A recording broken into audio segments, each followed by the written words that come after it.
Hello there, and welcome to the Sleepy Science Channel. Tonight, we are exploring aging, a process that we all experience, yet few of us truly understand. Aging is not a single moment or a sudden shift. It is a long, unfolding story written into our cells, our memories, and our daily rhythms. It shapes how we heal, how we think, how we adapt, and how we carry our experiences forward through time. This is a subject filled with surprises. Aging is not only about decline, it is also about resilience, change, and remarkable biological creativity. Inside the body, countless systems are adjusting, repairing, and responding to the passage of years. Some changes are visible. Others are hidden deep within tissues and molecules, quietly influencing how we feel and function. As we move through this journey, we will wander through science, history, and human experience. We will touch on what time does to the body and how the body answers back. If you enjoy these gentle journeys, I invite you to like, subscribe, or share a thought below. It helps others find their way here too, one sleepy soul at a time. But for now, all you need to do is settle in. Let your body soften. Let your eyes grow heavy. And as you begin to unwind, allow the day to gently fade away. And join me as we explore this fascinating topic together. Let's begin. Aging begins in adulthood, but it starts shaping you in childhood. Long before you notice any wrinkles or stiff joints, your body is making long-term choices about maintenance. In childhood and adolescence, organs finish growing, hormones surge, and the immune system learns what to fight and what to ignore. During those years, sleep, nutrition, stress, and activity can influence how many muscle fibers you build, how dense your bones become, and how your metabolism is tuned. Think of it like constructing a house. The same storm hits two homes differently, depending on the foundation. Building more bone in youth can mean more to lose later, before reaching danger. Learning movement skills early can make exercise feel natural decades afterward. Even early infections and early air quality can leave subtle fingerprints. Aging is a lifelong arc, not a midlife surprise. Your biological age can differ from your calendar age by years.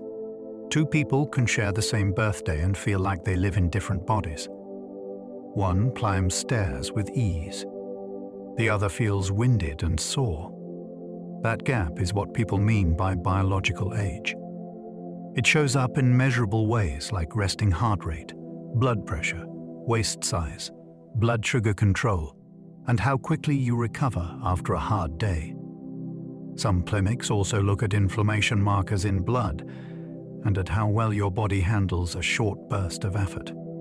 Grip strength and walking speed can be surprisingly revealing because they reflect nerves, muscles, balance, and energy systems all at once. The exciting part is that biological age is not a fixed verdict. It can drift in either direction. Good sleep, strength work, and steady movement can shift many markers within months. Identical twins can age at different speeds in the same environment. Twins who start with the same DNA still live different days. One might sit for work, snack late at night, and sleep in fragments. The other might walk everywhere, lift weights, and keep a steady bedtime. Over years, those small choices add up. Their skin may show different sun damage. Their waistlines can diverge. Their blood pressure and cholesterol can drift apart. Even their faces can change in ways friends notice before the twins do. Scientists study twins because they reveal how powerful daily life can be. The genes set the stage, yet behavior writes much of the script. Stress plays a role too. Long stretches of high strain can reshape hormones and appetite, and those changes echo through metabolism. In twins, you can almost watch lifestyle turn into biology, one routine at a time. Some people carry genes variants linked to unusually long lives. A small number of families seem to carry biological advantages that help them reach extreme old age with less disease.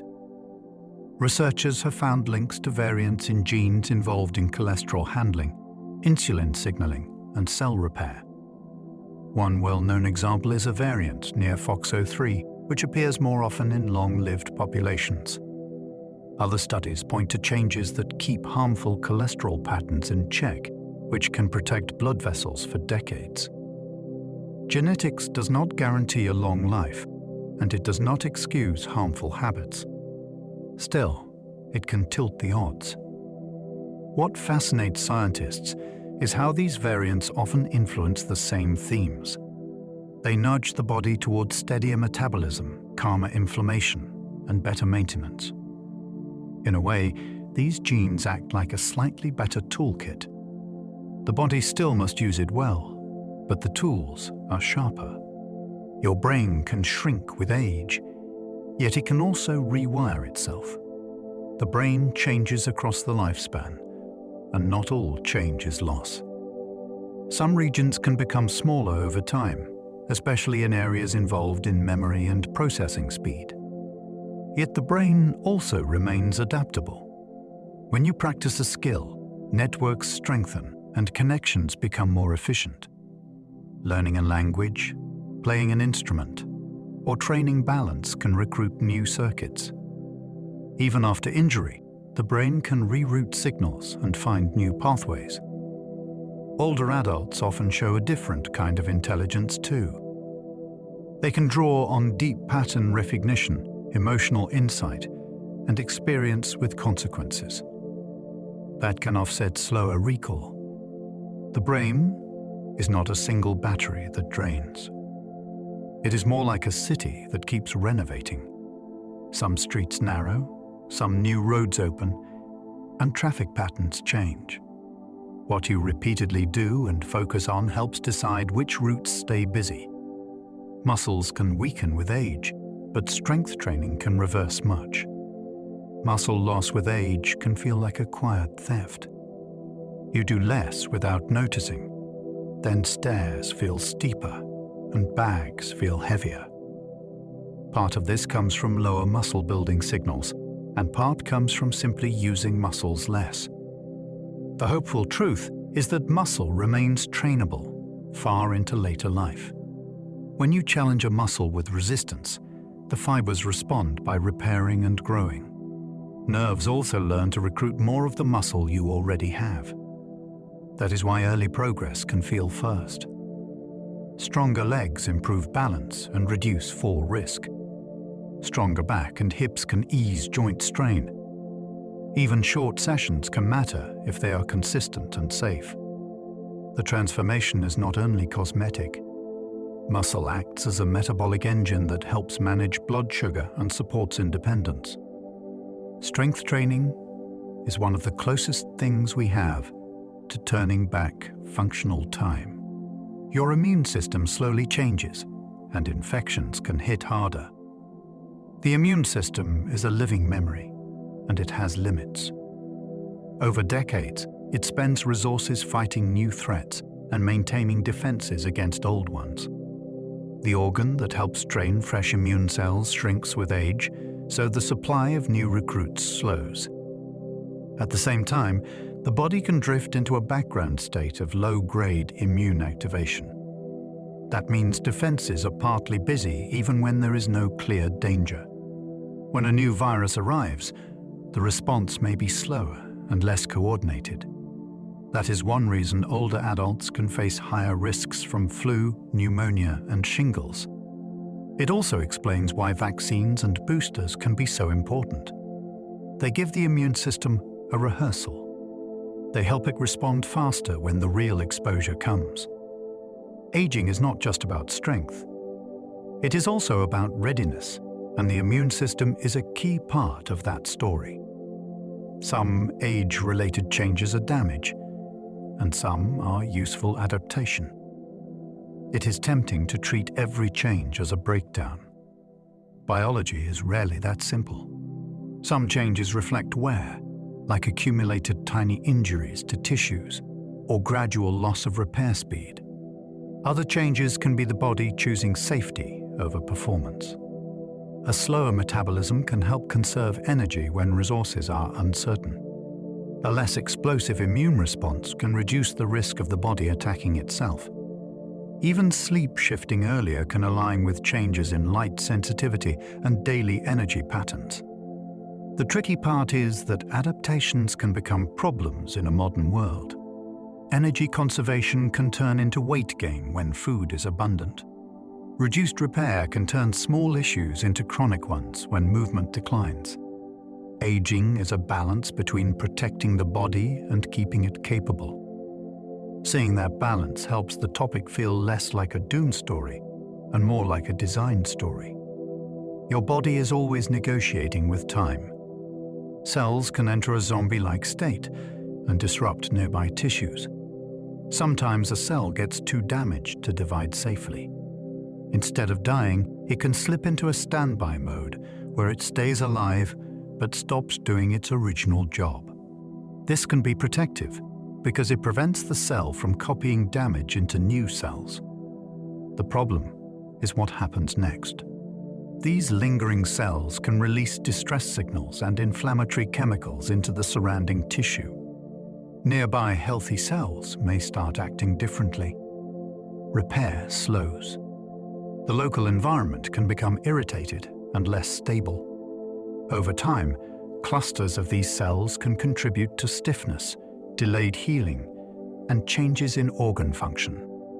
Researchers are fascinated because this looks like a switch that might be targeted. If you could reduce the burden of these lingering cells or quiet their signals, you might improve how tissues behave.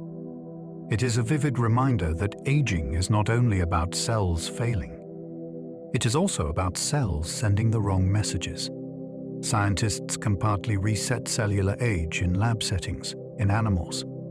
In recent years, researchers have shown that some aspects of cell aging can be dialed back in animals.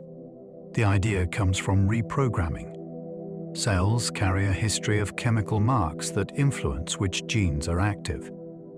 Under certain controlled conditions, scientists can nudge cells toward a more youthful pattern without turning them all the way into blank stem cells. In mice, similar approaches have improved signs of aging in specific tissues. There have also been striking experiments where reprogramming helped restore function in damaged nerves in the eye. This is not a ready-made human treatment. It carries risks, including uncontrolled growth. Still, it has changed how scientists think. Aging may not be only a one-way slide. Some parts of it look reversible at the cellular level. That possibility is why the field feels electric. It turns aging into a problem of information and repair, not only of time. Telomeres shorten as cells divide, and they are only part of aging. At the ends of your chromosomes sit protective caps called telomeres. Each time a cell divides, those caps tend to get a little shorter, like the plastic tip of a shoelace wearing down. When telomeres become too short, cells may stop dividing, which can limit renewal in tissues that rely on frequent replacement. That sounds like a simple countdown timer, yet aging is not driven by one dial. Some cells maintain telomeres more actively, and different tissues show different patterns. Stress, smoking, and long-term illness have been linked to shorter telomeres in many studies, while regular activity and steady sleep often correlate with longer ones. Telomeres are a clue, not a single verdict. They are one strand in a much larger web of repair, damage, and cellular decision-making. Epigenetic clocks read chemical tags on DNA to estimate biological age. Your DNA sequence stays mostly the same, yet the way your genes behave can shift dramatically. Cells use tiny chemical marks to control which genes are turned up, turned down, or kept silent. Epigenetic clocks measure patterns in those marks Then compare them to large reference datasets to estimate how old a tissue seems, biologically speaking. What makes this startling is how quickly the reading can change. Certain illnesses can push the clock forward. Improved fitness, better sleep, and reduced inflammation can sometimes move it back in measurable ways. Researchers use these clocks to test whether an intervention is touching the machinery of aging rather than only treating a symptom. The clocks are not perfect, and different clocks can disagree. Still, they give scientists something. Aging research, long lagged. They offer a way to measure time's imprint inside the body, using molecular fingerprints. Your skin renews constantly, but the renewal pace slows over time. Your skin is a busy factory that never closes. Fresh cells rise from deeper layers, then gradually move upward until they form the outer barrier that protects you from the world. In youth, that conveyor belt runs quickly, so cuts seal faster, and the surface stays smoother. With age, the cycle can slow, and the barrier can become thinner and less resilient. That shift changes how skin holds moisture, how it responds to irritation, and how it recovers after sun exposure. The outer layer may look duller because old cells linger longer before they shed. Blood flow in the skin can also decline, which reduces the steady delivery of oxygen and nutrients. Yet the skin still listens to signals.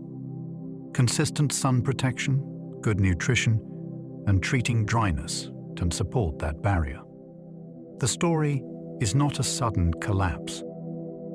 It is a gradual slowing of a renewal rhythm. Collagen production declines, which changes skin firmness and healing. Collagen is one of the main structural proteins that gives skin its spring and strength. When collagen production slows, the skin can become less firm, and it can bruise more easily. Healing also changes because collagen is part of the scaffold that helps close a wound. In younger skin, repair teams arrive fast, lay down fresh collagen, then remodel it into a strong weave. With age, that process can become slower and less organized, so scars may look different and injuries can linger. Sun exposure accelerates collagen breakdown, which is why the same age can look very different on protected skin versus sun-weathered skin. The fascinating part is that collagen is not only about appearance. It is a working material in connective tissues throughout the body, including tendons and blood vessels. When collagen quality shifts, the effects can show up in how tissues stretch, support, and recover. Hair turns gray when pigment-making cells stop replenishing themselves. Each hair follicle has its own tiny supply chain. Specialized cells create pigment, then deliver it into the growing hair shaft like a steady stream of color. Over time, the stem cells that replenish those pigment makers can become depleted or less reliable. When the supply chain falters, hairs grow in with less pigment, then with none at all. That is why gray often arrives as a mix rather than a uniform switch. Stress has been linked to graying in some studies, and there is evidence that certain stress signals can affect the pigment system, at least in animal models. Genetics is still the strongest influence on when it starts. Graying is not a sign that the hair is dead or weak. It is a sign that one specific function has changed inside the follicle. Even as pigment fades, the follicle can keep producing hair for many years, following its own rhythm. Pattern baldness is driven by hormones, genes, and follicle sensitivity. Pattern baldness is not simply hair falling out. It is hair changing its mind. In many people, certain follicles gradually shrink over repeated growth cycles. The hairs become thinner, shorter, and lighter until they are barely visible. This is strongly influenced by genetics, and it is also tied to sensitivity to a hormone byproduct called DHT. The hormone is present in many bodies, yet only some follicles react by miniaturizing. That is why the pattern tends to run in families and follow familiar shapes at the temples or crown. The scalp in those areas is not poisoned. The follicles are responding to signals in a way that changes their growth program. Treatments often aim to reduce DHT effects or to support blood flow and growth signals. What makes this fascinating is how local it is. One scalp can hold follicles with completely different fates, only centimeters apart, each following a different biological script. Your lens stiffens with age, making near vision harder. Inside your eye sits a clear lens that changes shape to focus. When you look at something far away, the lens flattens. When you look close, it becomes rounder, which is called accommodation. Over time, the lens proteins pack more tightly, and the lens becomes stiffer, so it cannot change shape as easily. That is why many people reach for reading glasses in midlife, even if their distance vision still seems fine. This shift can feel sudden because the lens crosses a threshold where small print becomes exhausting. The eye is not failing at seeing. It is failing at refocusing quickly. Good lighting can help because it reduces the strain of trying to sharpen the image. This is one of the most universal aging changes, and it is deeply human. It also highlights how aging can be mechanical. Sometimes time changes biology through simple physics, by stiffening a structure that once flexed easily. Hearing loss often starts with high pitches, before speech becomes unclear. Many people first notice hearing change in a strange way. Birds sound quieter. Certain consonants blur. Restaurants become tiring, even when voices seem loud enough. That is because age-related hearing loss often begins with high frequencies, which carry the crisp edges of speech. The inner ear contains delicate hair cells that convert vibration into nerve signals. These cells do not regenerate in humans, so long-term noise exposure and normal wear can slowly reduce their function. When high-pitched detail fades, the brain works harder to fill in gaps. That extra effort can show up as fatigue, irritability, or social withdrawal, long before someone admits they have trouble hearing. Modern hearing aids and assistive devices are improving rapidly, and early support can help preserve connection and confidence. Hearing health is not only about volume. It is about clarity, energy, and staying engaged with the world's sounds. Taste buds can become less sensitive, shifting what foods feel satisfying. Taste is not just on the tongue. It is a full-body experience that involves smell, texture, temperature, and even memory. With age, taste buds can become less sensitive, and saliva changes can alter how flavors dissolve and reach receptors. Foods that once felt richly seasoned can start to taste muted, which can lead people to add more sugar or salt without realizing it. This is not a character flaw. It is sensory drift. At the same time, the brain's association between flavor and pleasure can change, so old favorites sometimes lose their sparkle while new cravings appear. Medications can also affect taste, which is one reason appetite can shift in later life. The hopeful angle is that flavor can be rebuilt through other channels. Herbs, acids like lemon, and varied textures can make meals vivid without relying on excess salt. In aging, satisfaction does not vanish. It often needs a new path. Smell can fade early, and it can signal brain health changes. Smell is one of the most ancient senses, and it is closely wired to memory and emotion. When it fades, the world can feel oddly flattened. Coffee loses its warmth. Rain loses its sharpness. Flavor becomes less three-dimensional because much of taste is actually smell drifting up from the mouth. Smell can decline with age for many reasons, including nasal inflammation, past infections, and changes in nerve pathways. What makes it medically important is that reduced smell can also appear early in some neurodegenerative conditions. It is not a diagnosis on its own, but it can be an early clue that the brain's sensory circuits are under strain. Researchers are exploring smell tests as simple screening tools, and they are studying whether smell training can strengthen these pathways. The sense of smell is often ignored until it is gone, yet it is a quiet guardian. It helps detect smoke, spoiled food, and gas leaks, and it anchors the feeling of being present in a place. Bone is living tissue, and it remodels in response to stress. Bone looks like stone, yet it behaves like a construction site. Cells called osteoclasts break down old bone, and cells called osteoblasts build new bone in its place.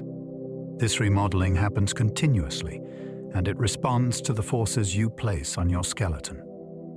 When you walk, jump, lift, or carry, bone senses stress and adapts by reinforcing areas that need strength. When movement decreases, the signal to maintain dense bone can fade, and the balance can tip toward loss. That is why weight-bearing activity is so important across the lifespan. Bone also acts as a mineral bank, storing calcium and other minerals that the body can withdraw when needed. Hormones influence this balance too, which is one reason bone health shifts around menopause.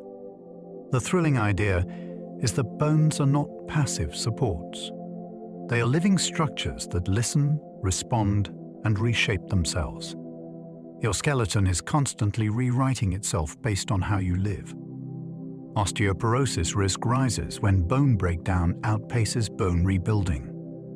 Osteoporosis is not just fragile bones. It is an invisible change in architecture. As the balance of remodeling shifts, bones can lose density and the internal lattice can thin. From the outside, a bone can look unchanged. Inside, it may become more porous and less able to absorb impact. That is why fractures can happen from a minor fall, or even from a sudden twist.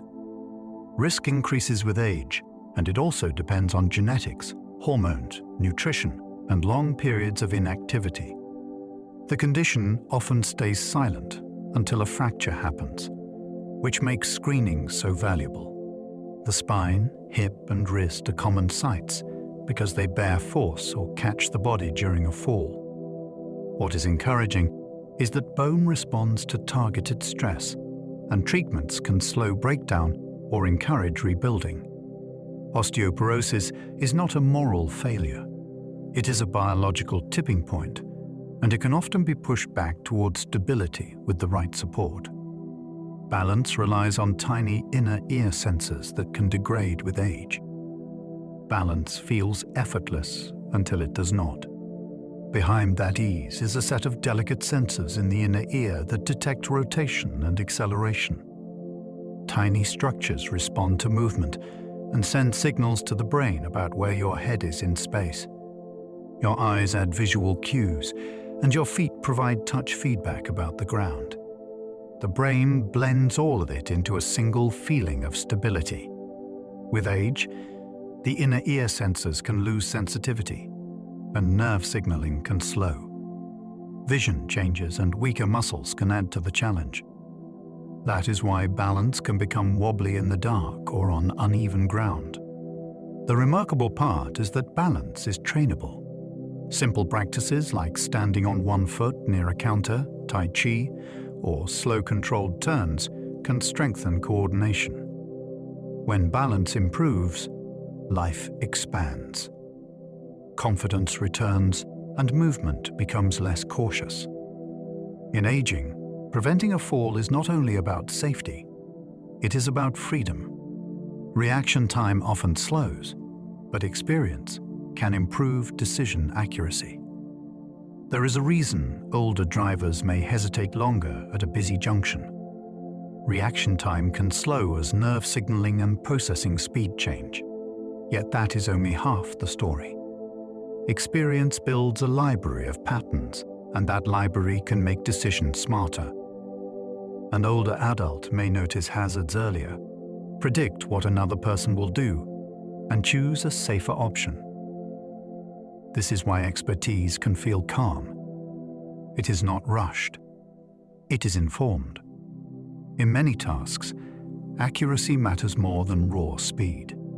Pilots, surgeons, and craftspeople often rely on practiced judgment that improves over years. The brain can compensate by using different networks, and it can lean more on knowledge than on rapid calculation. Training can help too. Staying active, sleeping well, and practicing complex movement like dance can keep reaction pathways engaged.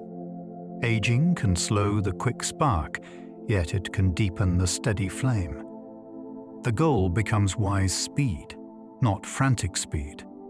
Arteries can stiffen, raising blood pressure even without blockages. Arteries are meant to stretch with each heartbeat, then spring back like a smooth elastic tube. That stretch cushions the surge of blood and protects smaller vessels downstream. With age, artery walls can become stiffer due to changes in collagen and elastin, and due to gradual calcium deposits in the wall. When stiffness rises, the same heartbeat can produce higher pressure, especially the top number, because the vessels do not expand as easily. This can happen even in the absence of major plaque blockages. It is a different kind of strain. High blood pressure can then push the heart to work harder and can stress kidneys, eyes, and brain vessels over time. The encouraging news is that arteries still respond to lifestyle. Regular aerobic activity, lower sodium intake, and managing stress can support vessel function. Medications can help too, and they can be life-saving. Understanding stiffness reframes blood pressure as a mechanical aging story, not only a diet story. The heart can thicken with age, changing how it fills with blood. The heart is a muscle that works every second of your life, and it adapts to the load it carries. With age, and especially with long-term high blood pressure, the heart's main pumping chamber can thicken. This thickening can make the chamber stiffer, so it may fill less easily between beats. Some people then feel breathless during exertion, even when the pumping strength seems normal. This pattern is part of a type of heart failure that involves filling rather than squeezing. It is a subtle shift, and it can be missed if you only think of heart disease as clogged arteries. The good news is that the heart responds to reduced strain. Managing blood pressure, maintaining activity, treating sleep apnea, and avoiding excess alcohol can all help. The heart is not a fragile ornament. It is a responsive engine. Aging changes how it runs, yet it still can be tuned. Blood vessels can grow new branches, helping tissues adapt to stress. Your body can build new blood vessels when it needs them. This process is called angiogenesis. When a tissue demands more oxygen, signals can encourage tiny capillaries to sprout new branches, creating alternate routes for blood flow. Athletes often develop richer capillary networks in trained muscles, which helps deliver fuel and remove waste. After an injury, new vessels help bring immune cells and building materials to the repair site. Even in disease, angiogenesis plays a role. Tumors can hijack it to feed themselves, which is why some cancer drugs aim to block new vessel growth. In aging, the ability to form new vessels can decline, which may slow healing or reduce exercise tolerance. Still, the system remains responsive. Regular movement encourages better vessel function, and it supports the lining of arteries that releases helpful signals. The idea that your circulation can rewire itself is astonishing. Your body is not just wearing down. It is also trying to reroute around obstacles. Mitochondria power cells, and their efficiency can decline with age. Mitochondria are often called the cell's power plants, but they are more like adaptive engines. They turn food into usable energy, and they adjust their output depending on demand. With age, mitochondria can become less efficient and produce more cellular stress signals. That can translate into fatigue, weaker muscle performance, and slower recovery after exertion. Mitochondria also help control cell death, inflammation signaling, and the handling of calcium inside cells. So when they struggle, the effects can ripple outward. The exciting part is that mitochondria respond to training. Endurance exercise encourages the body to build more mitochondria and to improve their function. Heat exposure and cold exposure may also influence mitochondrial pathways, though the science is still developing.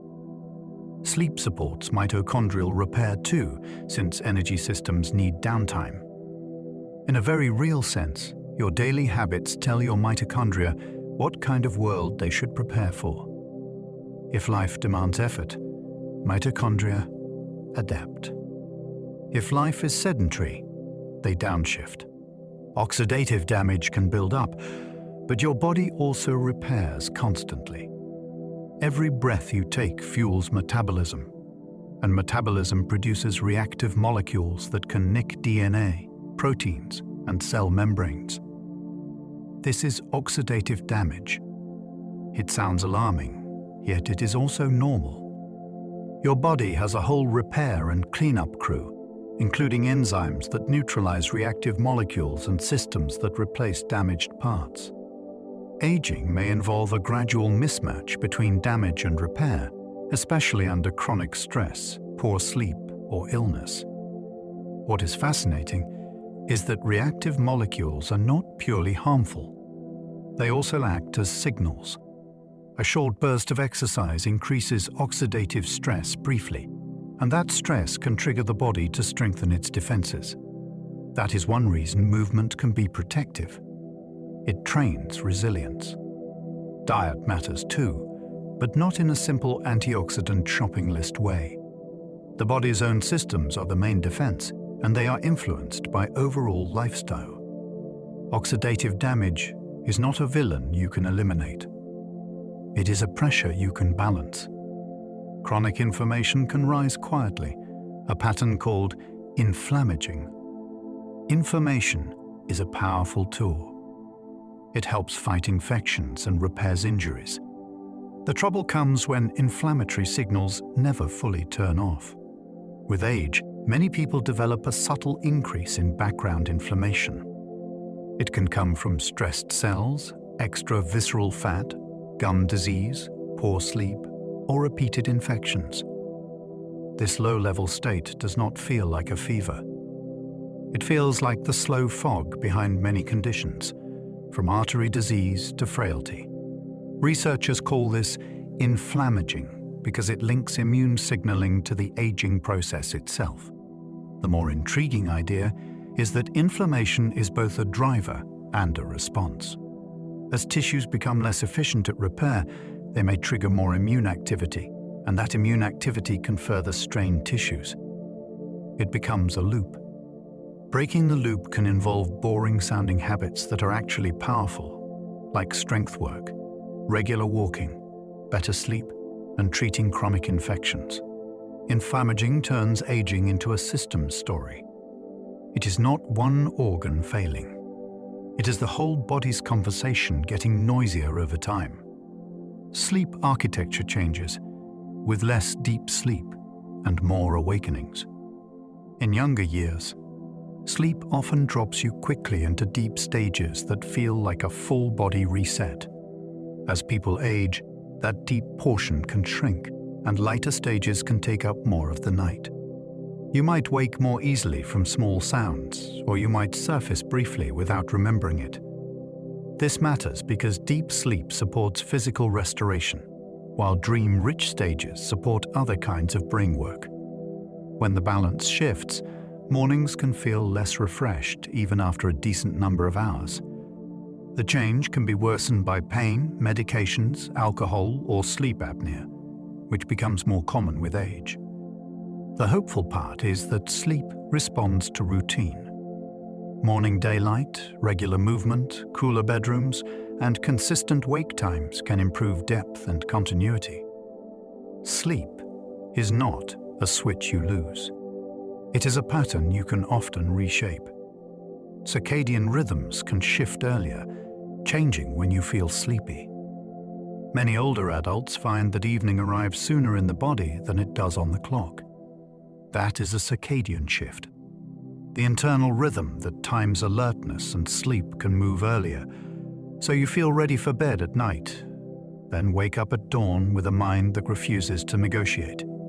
This shift can be amplified by less daylight exposure during the day, especially in winter, and by spending more time indoors. It can also be confused with insomnia, because early waking feels like a problem even when sleep pressure has already been used up. Light is one of the strongest steering wheels for circadian timing. Bright morning light can reinforce earlier rhythms, while evening light can push timing later. The trick is learning what you want your rhythm to do. A circadian schedule is not only about bedtime.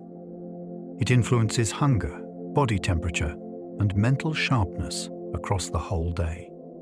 Melatonin production can decrease, affecting nighttime sleep cues. Melatonin is not a sleeping pill the body makes. It is more like a signal flare that tells the brain night has arrived. In many people, melatonin levels rise later in the evening and help set the stage for drowsiness. With age, that rise can become smaller or less reliable. The result can feel like a missing ramp into sleep. You get tired, yet your mind does not slide into rest as smoothly. Melatonin timing is shaped by light, especially the bright blue rich light from screens and strong indoor lighting at night. When evening light stays intense, the brain can treat it like daytime and delay the signal. That is why dimmer lighting and screen limits can matter more with age. Some people use melatonin supplements, but timing and dose matter, and more is not always better. The most powerful tool is still light management, paired with a steady routine. The gut microbiome shifts with age, influencing immunity and metabolism. Inside your intestines lives a vast community of microbes that helps digest food, train the immune system, and produce useful compounds. Over time, that community can change. Diet becomes narrower, medications accumulate, and movement patterns shift. All of these can reshape which microbes thrive. When diversity drops, the gut can become less resilient, and inflammation can rise more easily. Some microbes produce short-chain fatty acids that help protect the gut lining and calm immune activity. When those producers decline, the whole system can feel more reactive. Researchers are fascinated because the microbiome is both personal and changeable. It can shift within days of altering diet, and it can respond to fiber-rich foods, fermented foods, and regular physical activity. Antibiotics can also cause major disruptions, sometimes long-lasting. Aging is often described as what happens to our cells. The microbiome adds a twist. Aging also happens to ecosystems, and you carry one inside you. Digestive enzymes can change, altering how you tolerate certain foods. Digestive enzymes are the molecular scissors that break food into absorbable pieces. With age, the production and release of some enzymes can change, and the stomach may produce less acid. That can shift how well you digest protein, how you absorb certain vitamins, and how quickly food moves through the gut.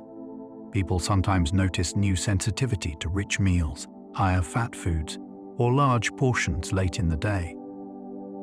Lactose tolerance can also change, not because milk becomes different, but because the enzyme that breaks lactose can decrease in some adults. Medications can add another layer, since some affect acid levels and gut motility. The fascinating part is how digestion connects to energy and mood. If food is not broken down well, you may feel tired after eating, or oddly nauseated without a clear cause. Small adjustments can help. Smaller meals, more chewing, and mindful timing can reduce strain. Aging digestion often benefits from strategy rather than restriction.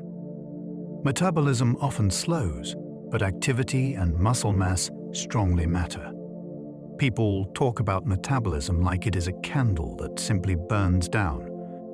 The truth is more nuanced.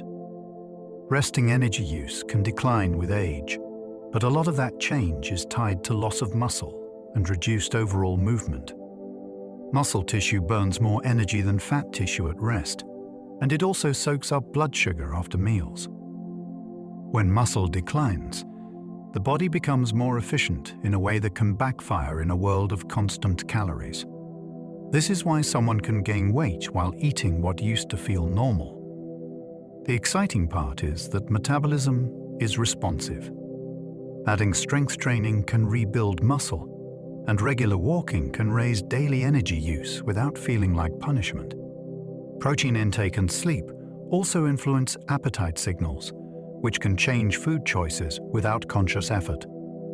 Metabolism is not only how fast you burn calories, it is how your body budgets energy. You can influence that budget with how you move, how you eat, and how you recover. Insulin sensitivity can decline, raising the risk of type 2 diabetes. Insulin is the hormone that helps move glucose from blood into cells, where it can be used for energy or stored. With age, many people become less sensitive to insulin, which means the body must produce more insulin to get the same effect. Over time, blood sugar can run higher, especially after meals. This is one reason type 2 diabetes becomes more common with aging. The story is not just sugar. It involves muscle, liver, sleep, stress hormones, and even fat distribution. Visceral fat around organs is particularly linked to insulin resistance because it releases inflammatory signals.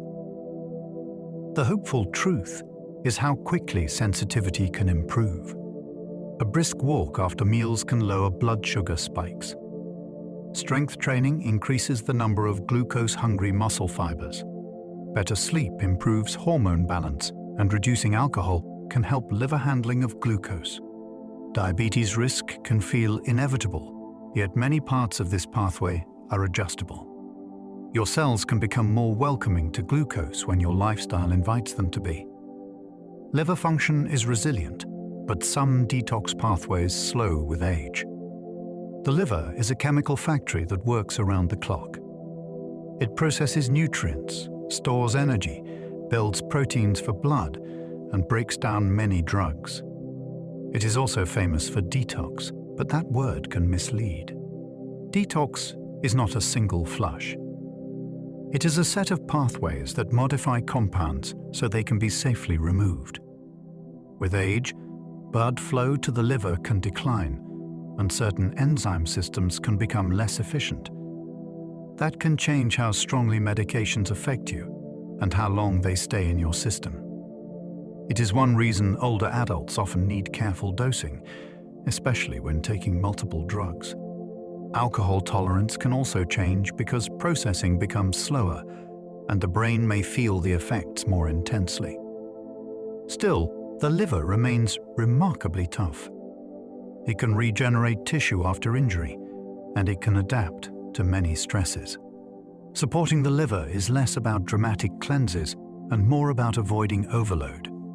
Moderation, hydration, and careful medication management protect a system that is already working hard for you. Kidneys filter blood for decades, yet filtering capacity can gradually drop. Your kidneys are like precision filters with an intelligence layer. They remove waste, balance fluids, regulate blood pressure hormones, and control levels of electrolytes like sodium and potassium. Across decades, the tiny filtering units can be lost little by little, often without any symptoms. Many people do not feel this change until the kidneys are under stress from dehydration, infection, or certain medications. A gradual decline also affects how drugs are cleared, which can increase side effects if dosing is not adjusted. Kidney aging is tightly linked to blood vessel health because kidneys rely on dense microcirculation. High blood pressure and diabetes can accelerate damage, and they often travel together. The fascinating part is how quietly kidneys work and how much they manage beyond urine. They help signal bone health through vitamin D activation, and they influence red blood cell production through hormones. Protecting kidneys often looks simple. Stay hydrated, manage blood pressure, avoid unnecessary anti-inflammatory drugs, and get routine blood tests. These small choices support an organ that silently serves you every minute. Body temperature regulation can weaken, making heat and cold more dangerous. Staying comfortable in a changing environment is a complex skill your body performs automatically. It relies on blood vessel dilation, sweating, shivering, and signals from the brain's thermostat. With age, those responses can become slower or less intense. You may sweat less effectively, which reduces cooling during heat. You may also sense temperature changes less clearly, which delays protective behavior like adding layers or seeking shade. Certain medications can add risk by affecting sweating, heart rate, or blood pressure. Heat waves can be especially dangerous because dehydration can sneak up and thirst signals may be weaker. Cold can also be risky because shivering may be less robust, and the body may conserve heat by narrowing blood vessels, which can strain the heart. This is not a niche issue. It is a daily safety concern that becomes more important with age. The good news is that awareness helps. Hydration, layered clothing, checking indoor temperatures, and planning around extremes can prevent emergencies. Aging changes the thermostat, but you can still manage the climate with smart habits.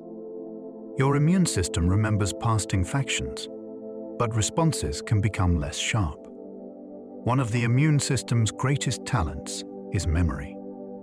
After an infection, it stores information in specialized cells so it can react faster next time. Over decades, that memory library grows, and it can crowd the shelves. More immune cells become devoted to past threats, leaving fewer flexible cells ready for new ones. This can make responses to unfamiliar viruses less precise and slower to ramp up. It also helps explain why older adults can have more severe outcomes from new strains of flu or from emerging respiratory viruses. At the same time, immune memory can be a gift. If you have been vaccinated or exposed safely, that stored knowledge can still protect you. The immune system is not simply weakening. It is becoming more experienced and sometimes less adaptable. This is why prevention becomes such a powerful strategy with age. Hand hygiene, good nutrition, movement, and sleep keep the system supported, while vaccines help it rehearse. A well-coached immune memory can remain a formidable shield. Vaccines can work less well with age, so boosters can matter more.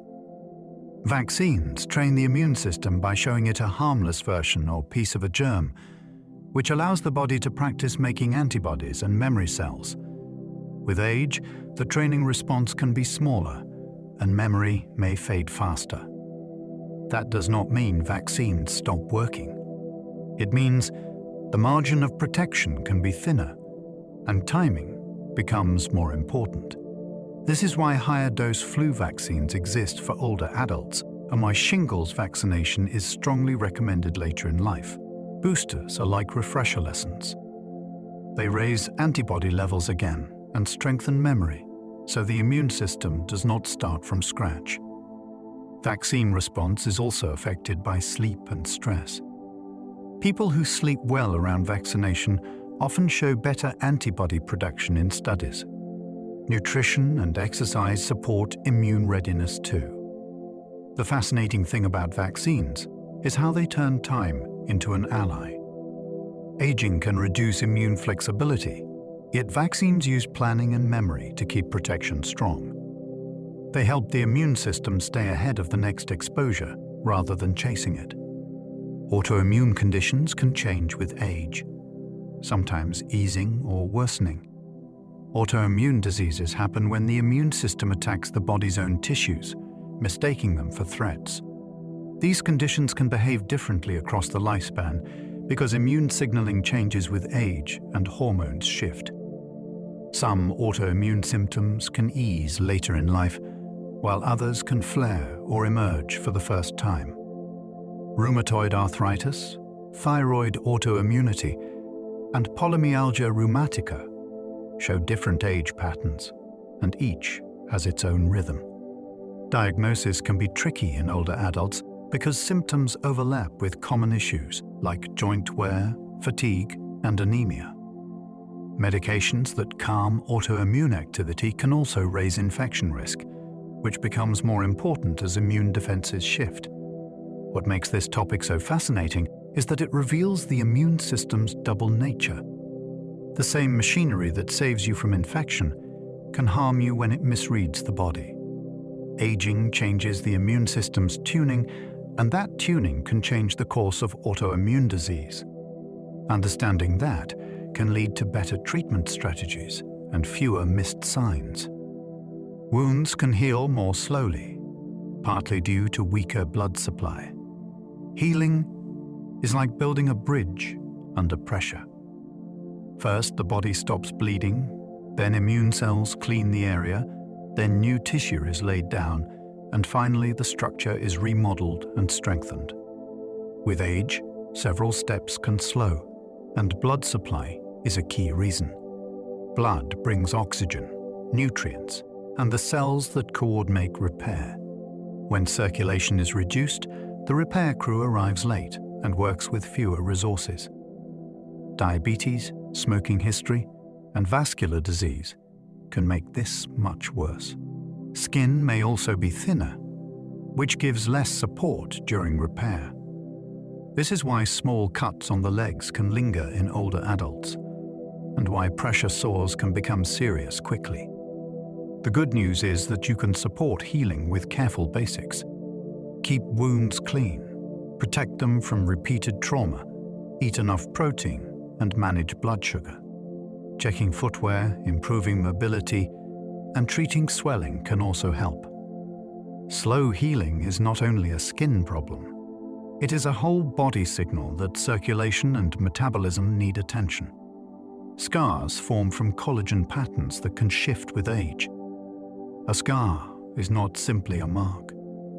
It is the record of a rushed rebuild. When skin is injured, the body lays down collagen quickly to close the gap and restore strength. Later, it remodels that collagen, aligning fibers to make the tissue more functional. With age, the remodeling phase can change. Collagen production may be slower, and the reorganization of fibers may be less complete. That can lead to scars that remain more visible, or scars that feel tighter and less flexible. Some people also notice that bruises and minor injuries leave lingering discoloration because the skin's support structures are thinner and blood vessels are more fragile. Scar behavior depends on location too. Areas under tension like shoulders and knees can form thicker scars because the skin is constantly being pulled. The fascinating part is that scar tissue is alive. It has nerves and blood supply, and it can change over time. Massage, sun protection, and certain silicone-based treatments can improve scar appearance, even later. Scars show how the body prioritizes survival. It closes first, then perfects later, and aging changes how far that perfection can go. Cancer risk rises with age because mutations accumulate over time.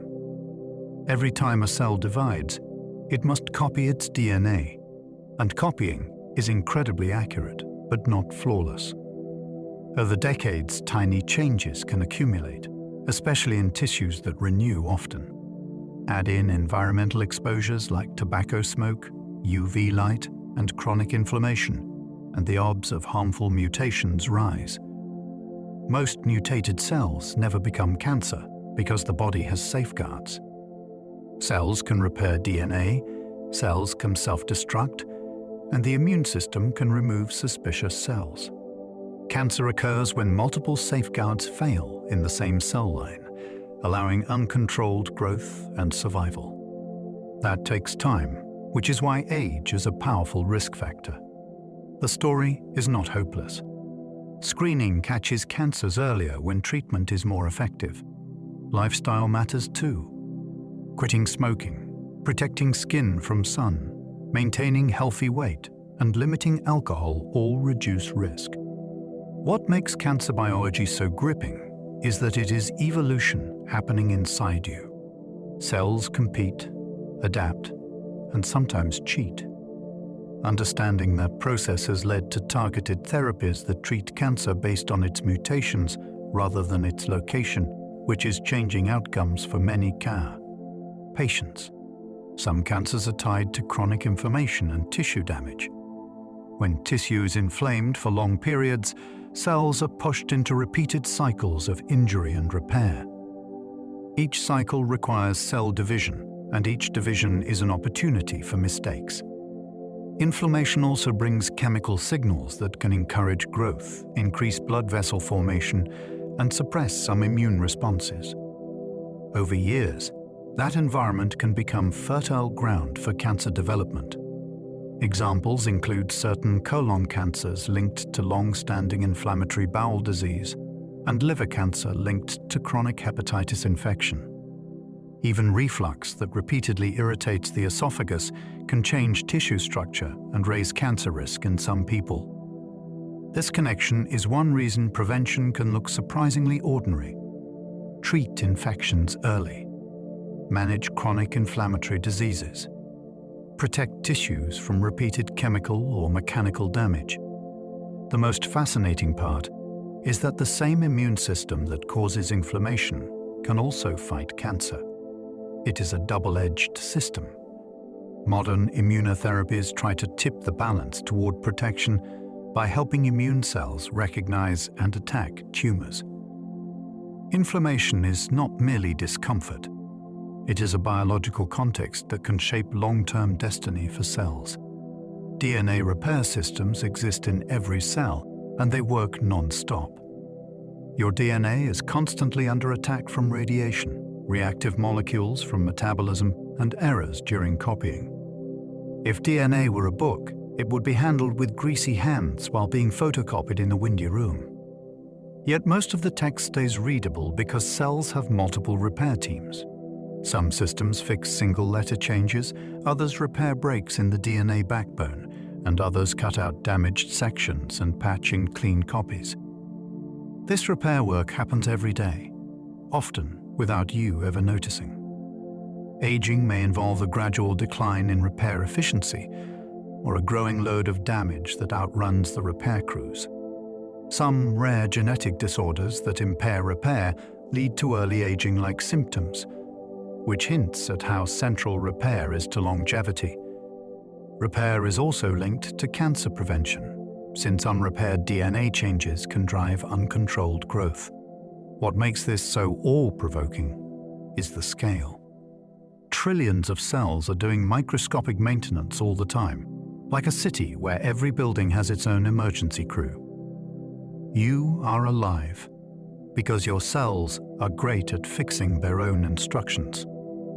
Copying DNA is incredibly accurate, yet tiny errors still slip through. When a cell divides, it must duplicate billions of DNA letters. The enzymes that copy DNA are astonishingly precise. They proofread as they go, and they have backup repair systems that scan for mismatches afterward. Even with all that care, a few errors can escape. Most do nothing because they land in non-critical regions or do not change protein function. Some are harmful, and those cells may die or be removed by the immune system. A small number can provide a growth advantage, and that is where trouble can begin. Over a lifetime, the mathematics of repetition matters. If you copy something enough times, rare mistakes become inevitable. This is why tissues with high turnover, like skin and gut lining, face higher mutation loads. It is also why protection from unnecessary DNA damage matters. Sunscreen reduces UV-induced errors. Avoiding tobacco reduces chemical injury. The magic is not that DNA never changes. The magic is that it stays stable enough for decades while still allowing life to renew itself. Cells use quality control systems to fold proteins, and those systems can falter.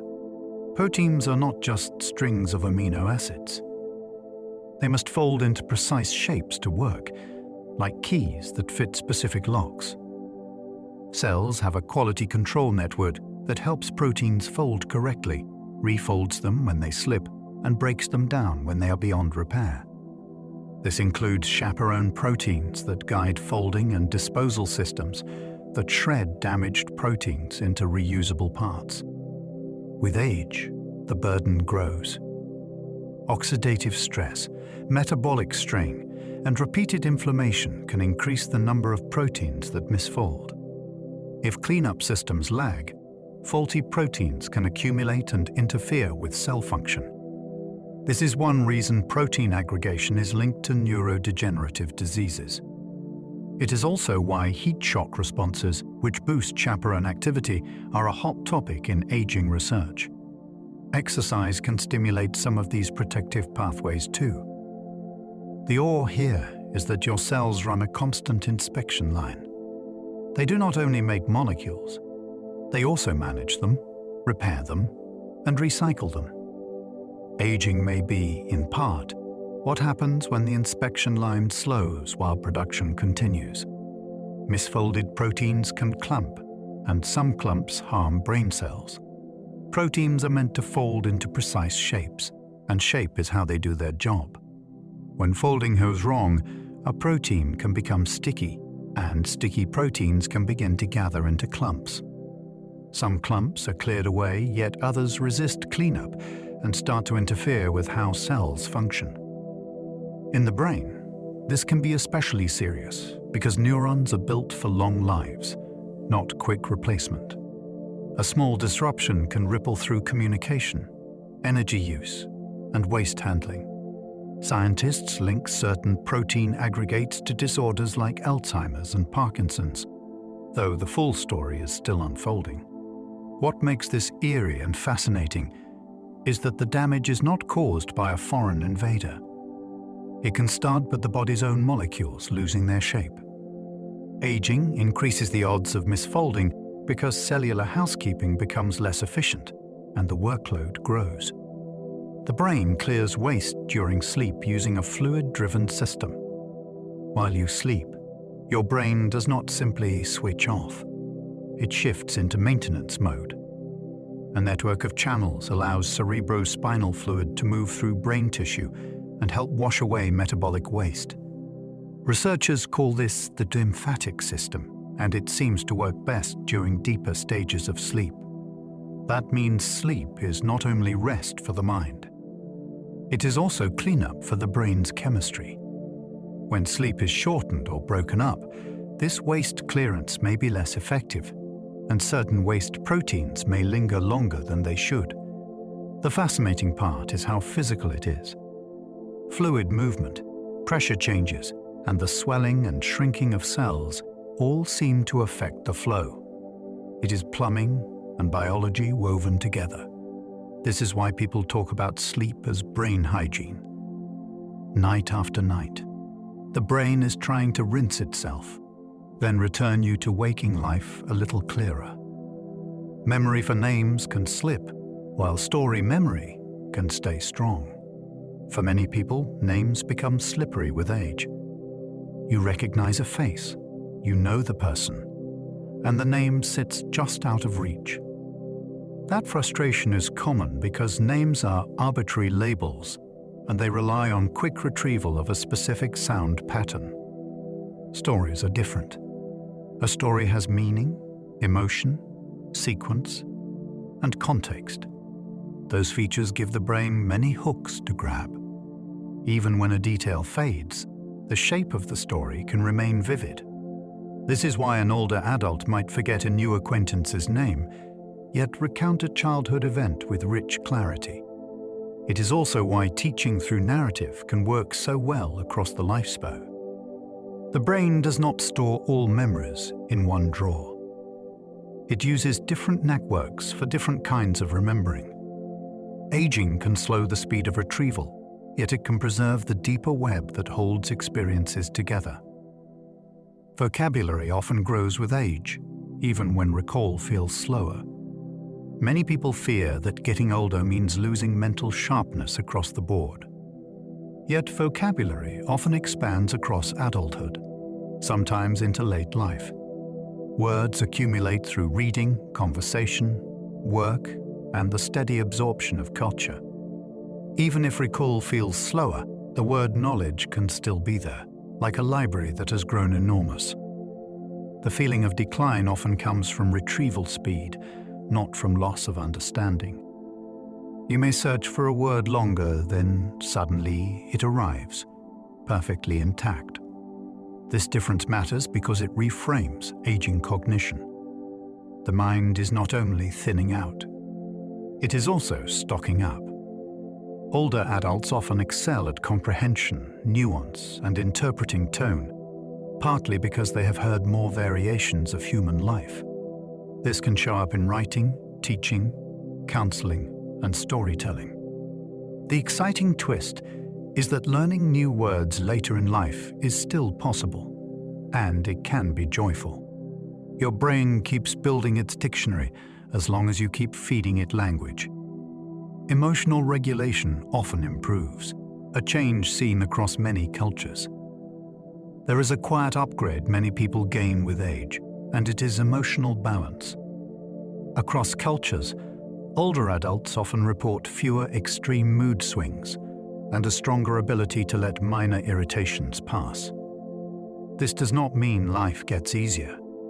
It means the inner response can become wiser. Researchers suggest several reasons. Experience teaches which problems are real emergencies and which are passing weather. Older adults may choose environments and relationships more carefully, which reduces unnecessary conflict. The brain's response to negative stimuli can also change, shifting attention toward what feels meaningful and stable. This is sometimes called the positivity effect, though it is not denial. It is selection. People become better at steering their emotional energy. This matters for health because chronic emotional turmoil strains sleep, appetite, and cardiovascular systems. It also matters for relationships because calm is contagious. Aging can bring aches and losses, yet it can also bring a steadier hand on the emotional wheel. Loneliness predicts worse health outcomes, on par with major risk factors. Loneliness is not simply being alone. It is the feeling of being disconnected, even in a crowd. That feeling can change physiology. When the brain reads isolation as danger, stress systems stay more activated. Sleep becomes lighter. Inflammation can rise. Blood pressure can drift upward. Over time, these shifts can affect heart health, immunity, and even cognitive resilience. Large studies have linked chronic loneliness to higher risks of illness and earlier death, which is why public health experts treat social connection as a serious health factor rather than a soft lifestyle detail. The most striking part is how invisible it can be. Someone may appear socially active, yet feel unseen. Another person may live quietly, yet feel deeply connected. Addressing loneliness is not about forcing constant socializing. It can be about one reliable relationship, a weekly group, volunteering, or even structured conversation. Connection is a biological need, not a luxury. Social connection can protect brain health, partly through stress buffering. When you feel supported, your nervous system often behaves differently. Threat feels smaller, and the body returns to baseline faster after a hard moment. That is stress buffering, and it has real effects on the brain. Lower stress exposure means fewer surges of stress hormones, more stable sleep, and better recovery. Social connection also keeps the mind engaged. Conversations require attention, memory, and rapid interpretation of tone. Shared activities add movement and routine. Even laughter changes breathing and muscle tension. Over years, these small effects can build a protective pattern.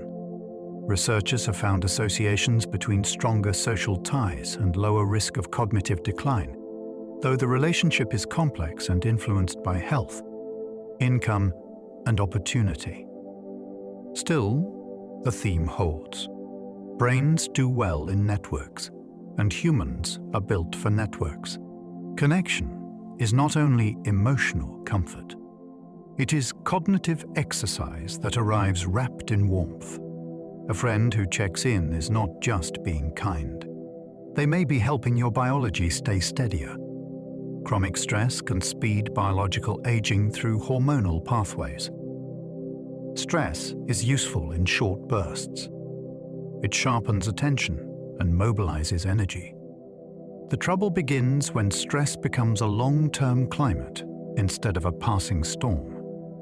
Chronic stress keeps cortisol and related hormones elevated or dysregulated, which can disrupt sleep, appetite, immune balance, and blood sugar. Control. Over time, this can wear on blood vessels and organs, and it can nudge the body toward faster biological aging. People under prolonged strain often show changes in inflammatory markers, and some studies find links between chronic stress and altered measures of cellular age. The body is not designed to live in emergency mode for years. What makes this hopeful is that stress responses are trainable. Breathing practices, therapy, movement, time outdoors, and strong relationships can reduce the intensity and duration of stress activation. The goal is not a stress-free life. It is a life where stress has an off switch. Aging is shaped by what happens to you, and also by what your body believes is happening. Childhood adversity can echo in health decades later through physiology. Early life is a sensitive period when the brain and immune system are learning what the world is like. If childhood is marked by chronic fear, neglect, or instability, the body can adapt by staying more vigilant.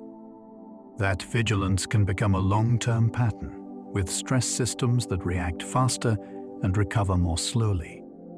Over decades, that can influence blood pressure, inflammation, metabolism, and even how the immune system distinguishes threat from safety.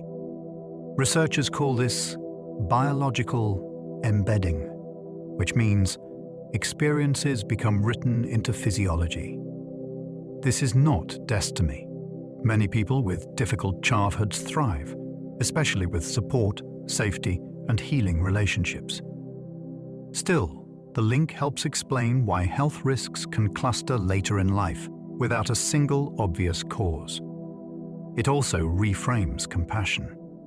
Health is not only about willpower. It can reflect early conditions that shape the body's settings. The encouraging message is that settings can change. Stable community, therapy, exercise, and good sleep can all help recalibrate stress biology, even years later. Exercise changes gene expression in ways linked to healthier aging.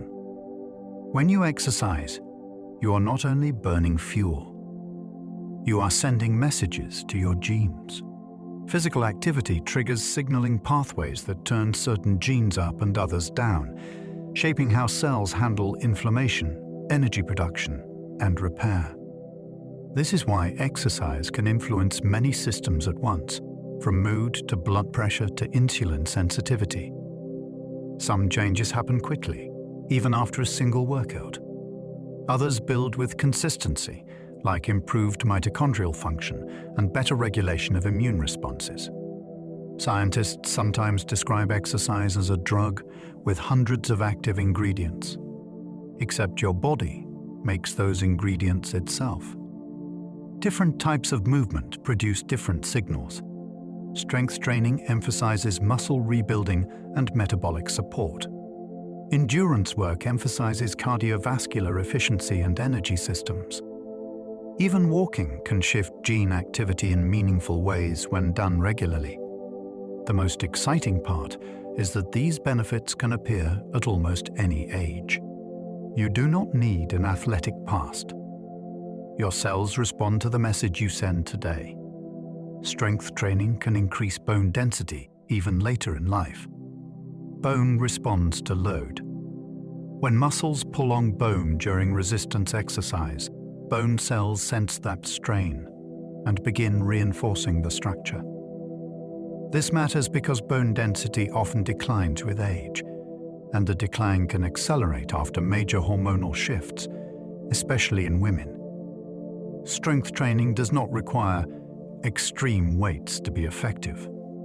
It requires progressive challenge that is safe and consistent. Over time, stronger muscles also protect bone indirectly by improving balance and reducing fall risk. The combination is powerful. Bone becomes more robust, and the body becomes less likely to hit the ground in the first place. People sometimes assume it is too late, yet studies show older adults can increase strength dramatically, and bone can respond too. The key is smart programming, good technique, and medical guidance when needed. There is something deeply inspiring here.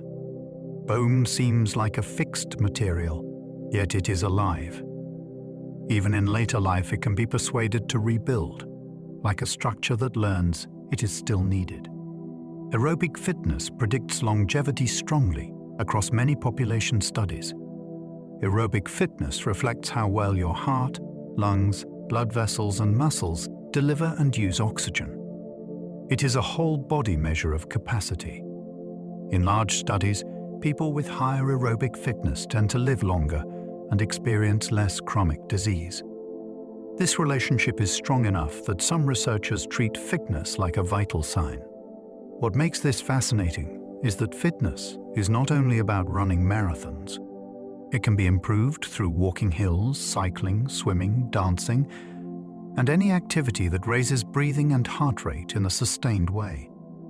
Small improvements can matter, and the gains can appear faster than most people expect. Aerobic training increases stroke volume, which is how much blood the heart pumps per beat. It can also improve how muscles extract oxygen from blood. The experience can feel like life expanding. Stairs become easier. Energy becomes steadier. The world becomes less tiring. In aging, aerobic fitness is not just about length of life. It is about width of life, how much you can do without paying for it later. Muscle is an endocrine organ, releasing signals that affect the brain. Muscle is not only a machine for movement, it is also a signaling tissue that communicates with the rest of the body. When muscles contract, they release molecules called myokines. These act like messages that travel through the bloodstream and influence inflammation, metabolism, and even brain function. Some myokines are linked to improved insulin sensitivity. Others may support brain health by influencing growth factors and mood-related pathways. This helps explain why exercise can lift depression symptoms and sharpen thinking in many people. The effect is not only psychological, it is chemical communication from muscle to brain. This is especially important in aging because muscle mass tends to decline with inactivity, and that can mean fewer beneficial signals. Strength training and regular movement help preserve muscle, which helps preserve those messages. It is a beautiful feedback loop. Use muscles, muscles send helpful signals. The body becomes easier to manage, which makes movement more likely. In this view, muscle is not vanity. It is biology that talks. Sitting for long periods carries risks, even for active people. You can exercise in the morning and still spend most of the day in a chair. That pattern has its own consequences. Long sitting reduces muscle contractions in the legs, which affect blood flow and how the body handles blood sugar and fats after meals. It can also contribute to stiffness in hips and spine, and it can nudge posture into shapes that strain the neck and shoulders. The surprising part is that a single workout does not fully erase the effects of uninterrupted sitting. The body seems to care about rhythm, not only totals. Regular light movement throughout the day acts like a metabolic reset, turning on muscle activity and improving circulation. This can be as simple as standing while taking a call, walking during breaks, or doing a few squats near a desk. In aging, this matters because circulation and glucose control are already under more pressure. Breaking up sitting is a low-drama intervention with outsized impact. It is not about punishment. It is about keeping the body in motion often enough that it remembers how. Flexibility can decline, but regular stretching can preserve range of motion. Flexibility is not only about muscles. It is also about tendons, joint capsules, and the nervous system's comfort with length. With age, tissues can stiffen, and people often move through smaller ranges, which reinforces tightness over time. The result can be practical. Reaching a high shelf becomes harder. Turning to look behind you becomes awkward. Putting on socks becomes a small struggle. Stretching can help, especially when it is consistent and paired with strength in the new range. Slow, sustained stretches can signal the nervous system that a position is safe. Gentle mobility drills can lubricate joints and improve coordination. What makes this exciting is how quickly daily life can improve. A little more hip mobility can change how you walk. A little more ankle mobility can change balance. A little more shoulder mobility can reduce strain while carrying bags. Flexibility is often treated as a bonus. In aging, it is a form of access. It keeps the world reachable. Falls are not inevitable, and training balance can reduce risk. A fall can change a life, which is why it is worth saying clearly. Many falls are preventable. Balance is a skill, and skills can be trained. The body uses vision, inner ear signals, and sensation from feet and joints to keep you upright. When any of these inputs weakens, the system can become less stable, especially in low light or on uneven ground. Balance training helps the brain integrate these signals again, and it strengthens the quick corrective steps that stop a stumble from becoming a crash. Programs like Tai Chi, dance, and targeted physical therapy have strong evidence for reducing fall risk. Even simple practice matters, like heel-to-toe walking along a hallway or standing on one leg while holding a counter. Strength plays a role too, because balance without leg power is like steering without brakes. The inspiring truth is that improving balance often restores confidence, and confidence changes how you move. In aging, that can be the difference between shrinking your world and expanding it. Vision changes can increase fall risk, linking eye care to safety. Vision is part of balance. Your eyes help you judge distance, detect edges, and read the slope of the ground. With age, contrast sensitivity can decline, glare can become more blinding, and depth perception can become less reliable. Cataracts can cloud vision, and some people adapt without realizing how much detail they have lost. The danger shows up in ordinary places.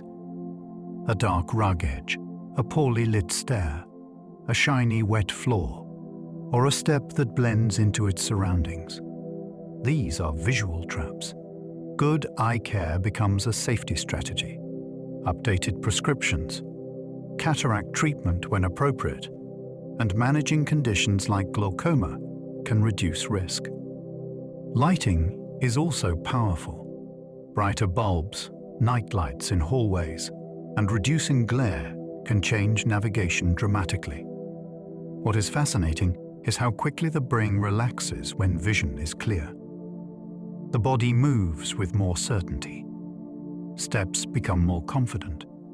A simple eye exam can protect bones, independence, and peace of mind, which is an astonishing return for such a small effort. Hearing treatment can reduce social withdrawal and cognitive strain. When hearing fades, conversations become work. You focus intensely, you guess missing words, and you track faces for clues. That effort is cognitive strain, and it can leave you drained after social time that used to feel easy. Many people respond by withdrawing, not because they dislike people, but because the cost becomes too high. Hearing treatment can interrupt that spiral. Modern hearing aids and assistive devices can amplify the right frequencies and reduce background noise in smarter ways than older technology. The benefit is not only volume, it is reduced mental load. When the brain is not constantly compensating, it has more capacity for memory, attention, and enjoyment. There is also the relationship effect. People feel less embarrassed about asking for repeats, and they rejoin the flow of conversation. Researchers are actively studying how hearing support might relate to dementia risk, and the evidence is still developing. Even without final answers, the practical effect is clear. Better hearing can keep you connected, and connection keeps life vivid. Teeth and gums affect whole body health through inflammation pathways. The mouth is not separate from the body. It is an entry point, a microbial habitat, and a site where chronic inflammation can quietly simmer. When gums are unhealthy, the tissue can become inflamed and bleed easily. That creates an open door for bacteria and inflammatory signals to enter the bloodstream. Over time, this may contribute to broader immune activation, and it can complicate conditions like diabetes by worsening blood sugar control. Oral pain also changes diet. People avoid crunchy fruits, vegetables, and protein. Then nutrition suffers, and muscle and bone can follow. Tooth loss can affect speech and social confidence, which feeds isolation. The surprising truth is how much influence small daily habits can have. Brushing well, flossing, or using interdental cleaners, and seeing a dentist for cleanings are not cosmetic luxuries. They are part of systemic maintenance. In aging, oral care is a form of prevention that protects far more than a smile. Gum disease has links to heart health through chronic immune activation. Gum disease is a chronic infection and inflammatory condition, and chronic immune activity can influence cardiovascular systems. Researchers have found associations between periodontitis and higher risks of heart disease and stroke. The link is not simple cause and effect, and shared risk factors matter, like smoking, diabetes, and socioeconomic access to care. Still, there are plausible biological roots. Inflamed gums can release inflammatory molecules into circulation. Oral bacteria can enter the bloodstream during chewing or brushing when gums bleed, and they may contribute to plaque instability in arteries. This does not mean brushing your teeth guarantees a healthy heart. It means the mouth can add to the total inflammatory burden the heart lives with. That perspective makes dental care feel more meaningful. It also explains why dentists sometimes notice signs that suggest broader health issues. In aging, everything connects. The body is one system. Keeping gums healthy can be one more way of lowering the background strain that the cardiovascular system carries year after year. Menopause is a major hormonal shift, affecting bones, sleep, and vessels. It is not a single day, and it is not only about fertility. As estrogen levels change, bone turnover can speed up, which can increase fracture risk if density drops too far. Sleep can also become more fragile, sometimes due to night sweats, and sometimes due to shifting brain chemistry that affects temperature control. Blood vessels respond too, since estrogen influences how vessels relax and how cholesterol is handled. Many people notice changes in mood, focus, and joint comfort, which can feel like separate mysteries that arrive together. Treatment is not one size fits all. Some benefit from hormone therapy, some from non-hormonal options, and many from strength training and targeted nutrition that protect bone and muscle. What matters most is that this is a whole-body transition, and it deserves the same thoughtful planning as any other major life change. Testosterone declines gradually, but individual patterns vary widely. For many men, testosterone trends downward over time, yet the slope can be shallow or steep depending on health and genetics. Sleep quality, obesity, heavy alcohol use, and chronic illness can reduce levels or worsen symptoms. That makes it tricky, because what looks like age can sometimes be a modifiable health issue. Low testosterone can affect libido, energy, mood, and muscle maintenance, though these symptoms can also come from stress, depression, or poor sleep. Testing requires care, since levels vary by time of day and by lab method. Treatment is also nuanced. Testosterone therapy can help some people, yet it is not appropriate for everyone, and it requires medical monitoring. The most intriguing part is how connected this hormone is to lifestyle. Resistance training, weight management, and treatment of sleep apnea can improve testosterone and well-being without medication. Aging hormones are not a simple countdown. They are a negotiation between biology and environment. Fertility declines with age because eggs age along with the body. A person with ovaries is born with a finite supply of eggs, and those eggs remain in the body for decades. Over time, the cellular structures that control chromosome separation can become less reliable, which increases the risk of chromosomal errors. That is why miscarriage risk rises with maternal age, and why conditions like trisomy become more common. Quantity matters too, since the remaining pool declines, and the ovaries respond differently to hormonal signals. Men also show age-related fertility changes, including slower sperm motility and higher DNA fragmentation, though the pattern is usually more gradual. This topic can feel heavy, yet it is also a story about cellular time. Reproductive cells are among the longest-lived cells we have, and they carry history. Modern fertility medicine can sometimes help, yet it cannot fully erase biology's timelines. Knowing the mechanisms can replace mystery with clarity, and that clarity can support better choices. Pregnancy later in life can be healthy, but risks change with age. Many people have healthy pregnancies in their 30s and 40s, especially with good prenatal care. Still, some risks rise with maternal age, including gestational diabetes, preeclampsia, placental complications, and cesarean delivery. Part of this is because chronic conditions like hypertension become more common with age, and pregnancy adds major cardiovascular and metabolic demands. Fertility treatments can also increase the chance of multiple pregnancy, which carries its own risks. What often gets missed is the flip side. Older parents may have more stability, more resources, and more health awareness, which can support good outcomes. The medical approach is usually increased monitoring, early screening, and careful management of blood pressure and blood sugar. This is not a story of doom. It is a story of trade-offs and planning. With modern care, later pregnancy can be navigated safely. Yet it benefits from clear eyes and proactive support. The placenta ages too, and it manages critical hormone signals.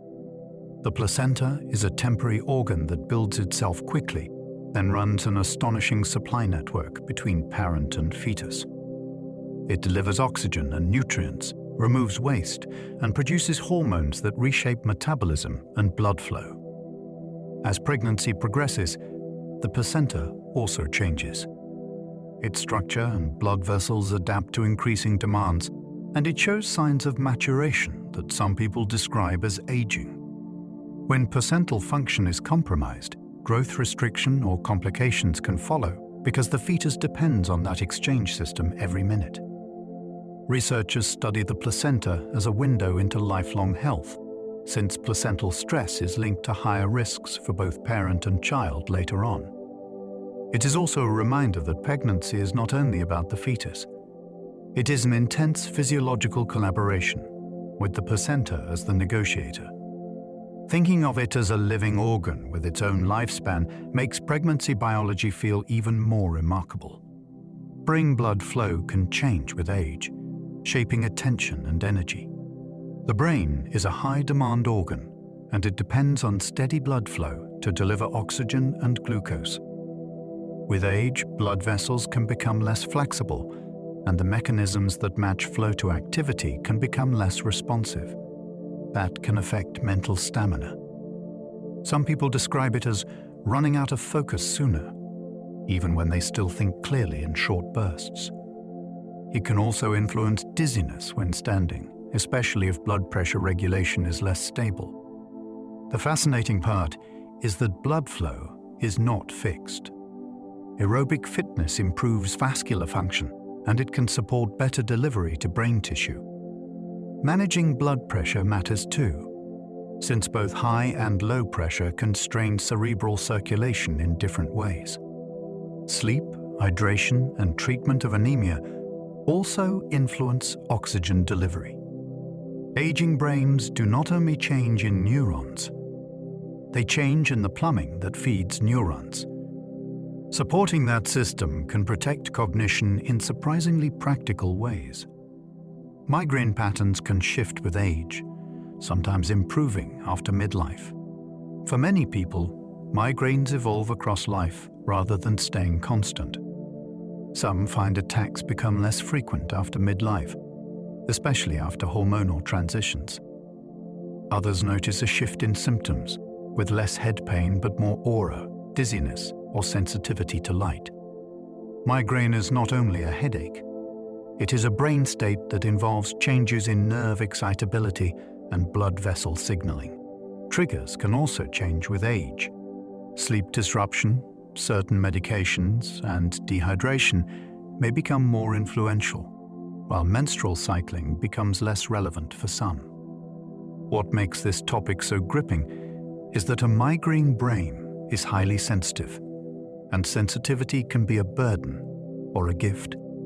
Many people with migraines report heightened perception and strong pattern detection.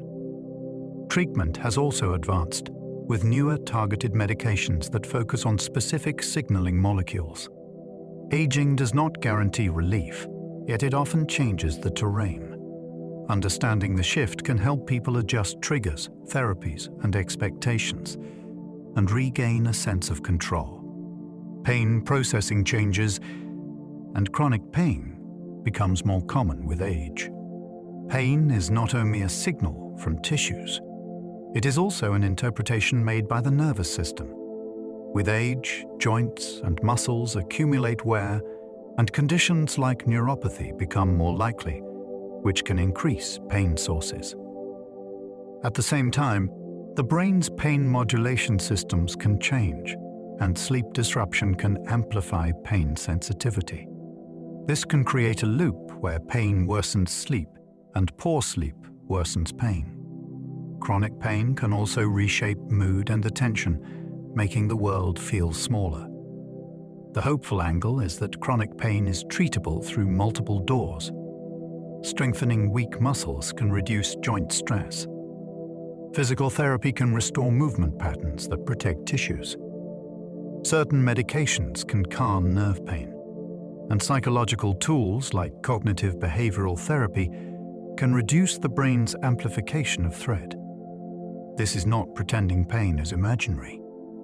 It is recognizing that the nervous system is plastic. Aging increases risk, yet it also offers opportunity to build smarter support systems and break the loop.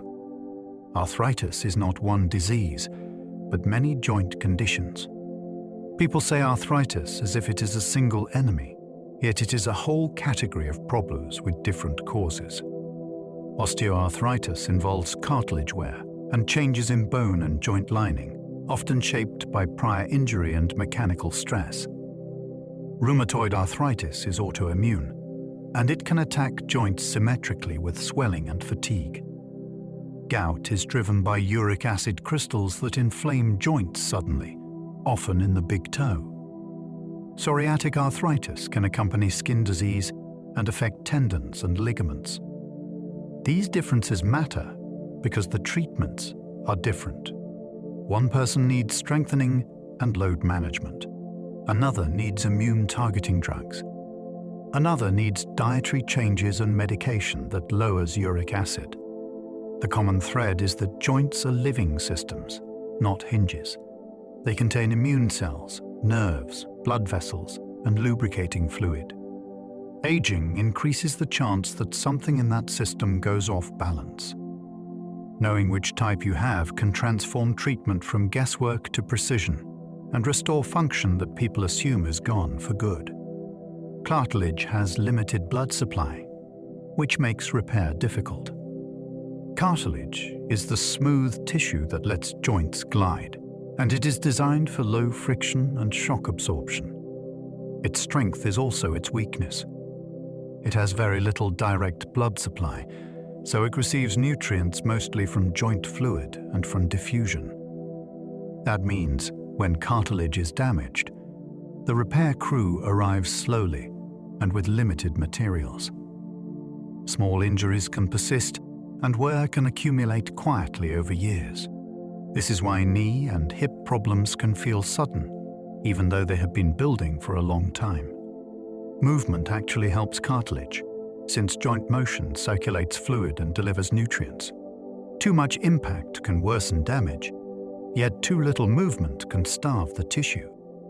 The sweet spot is controlled loading, with strength in surrounding muscles to stabilize the joint. Scientists are exploring cartilage regeneration and tissue engineering, yet true restoration remains challenging. Cartilage teaches a humbling lesson. Some tissues can heal dramatically, and some are built to last rather than to repair. Protecting cartilage often means protecting the mechanics around it. Your voice can change with age as vocal folds thin or stiffen. The voice is produced by vocal folds that vibrate rapidly, and those folds depend on muscle tone and tissue elasticity. With age, the folds can thin, and the supporting muscles can weaken, which can make the voice sound breathier or less powerful. In some people, tissues stiffen instead, which can raise pitch in men or lower it in women. Dryness can also increase, and reflux can irritate the throat, both of which affect clarity. The emotional impact can be surprising. A changing voice can feel like losing a familiar identity. The good news is that voices respond to training. Speech therapy and vocal exercises can strengthen control and improve projection. Hydration and reflux management can make a noticeable difference as well. This is a fascinating example of aging as an instrument change rather than a simple decline. The body is still capable of music, yet the strings and resonance shift. With care, many people regain confidence in how they sound and how they are heard. Your posture changes as discs compress and muscles weaken without use. Between your vertebrae are discs that act like cushions, and they gradually lose water content with age. That can reduce their height, which slightly shortens the spine and changes alignment. If core, back, and hip muscles are not used regularly, they can weaken, and the body may settle into a more rounded position that feels stable but streams. Joints. This affects more than appearance. Posture changes can influence breathing depth, balance, and even digestion. A forward head position can also contribute to neck pain and headaches. The hopeful part is that posture is not fixed. Strengthening the upper back, glutes, and deep core can support a more upright stance. Mobility work for hips and chest can make that stance comfortable rather than forced. Posture responds to the tasks you do most. If your day is mostly sitting and looking down, your body adapts. If your day includes reaching, lifting, and standing tall, your body adapts again. Aging posture is often a record of habits, and habits can be rewritten. Height loss can signal bone issues, not just normal aging. Many people assume a little height loss is inevitable, and some of it is due to disc compression and posture changes. Yet significant loss can also be a warning sign. Vertebral compression fractures from osteoporosis can occur silently, especially in the spine. They may not cause dramatic pain, yet they can reduce height and contribute to a stooped posture. That posture can then affect lung capacity and balance, which increases fall risk. Measuring height over time is a simple tool that can reveal a hidden bone problem. It can prompt a bone density scan, which can lead to treatment before a hip fracture occurs. This is why clinicians take height seriously in older adults. It is not vanity. It is data. The spine is both a support column and a site of fragile architecture when bone density declines. Treating osteoporosis, improving strength, and ensuring adequate vitamin D and calcium can stabilize the system. Height loss can be a whisper from the skeleton, asking for attention before it has to shout. The thymus shrinks with age, reducing new immune cell production. Deep in the chest sits the thymus, an organ that trains certain immune cells called T cells. In childhood and adolescence it is active, producing a steady supply of new T cells that can recognize unfamiliar threats. With age, the thymus gradually shrinks and becomes less active, which reduces the output of fresh immune recruits. The immune system still has memory cells, and those can be powerful, yet adaptability can decline when new threats appear. This helps explain why older adults can struggle more with novel infections and why vaccines can be less robust without boosters. The thymus story is also a reminder that aging is partly about changing priorities. The body invests heavily in building immune flexibility early, then shifts toward maintaining what it already has. Researchers are exploring ways to support immune rejuvenation, including therapies that might improve thymic function or expand T-cell diversity. Even without futuristic treatments, lifestyle matters. Exercise, good sleep, and adequate nutrition support immune competence, and they may help the system use its remaining flexibility more effectively. Skin cancer risk rises with cumulative sun exposure over a lifetime. Sunlight is a gift, and it is also a source of DNA damage. Ultraviolet radiation can cause mutations in skin cells, and those mutations accumulate across years of exposure. That is why skin cancer risk is tied to lifetime sun history, not just recent tanning habits.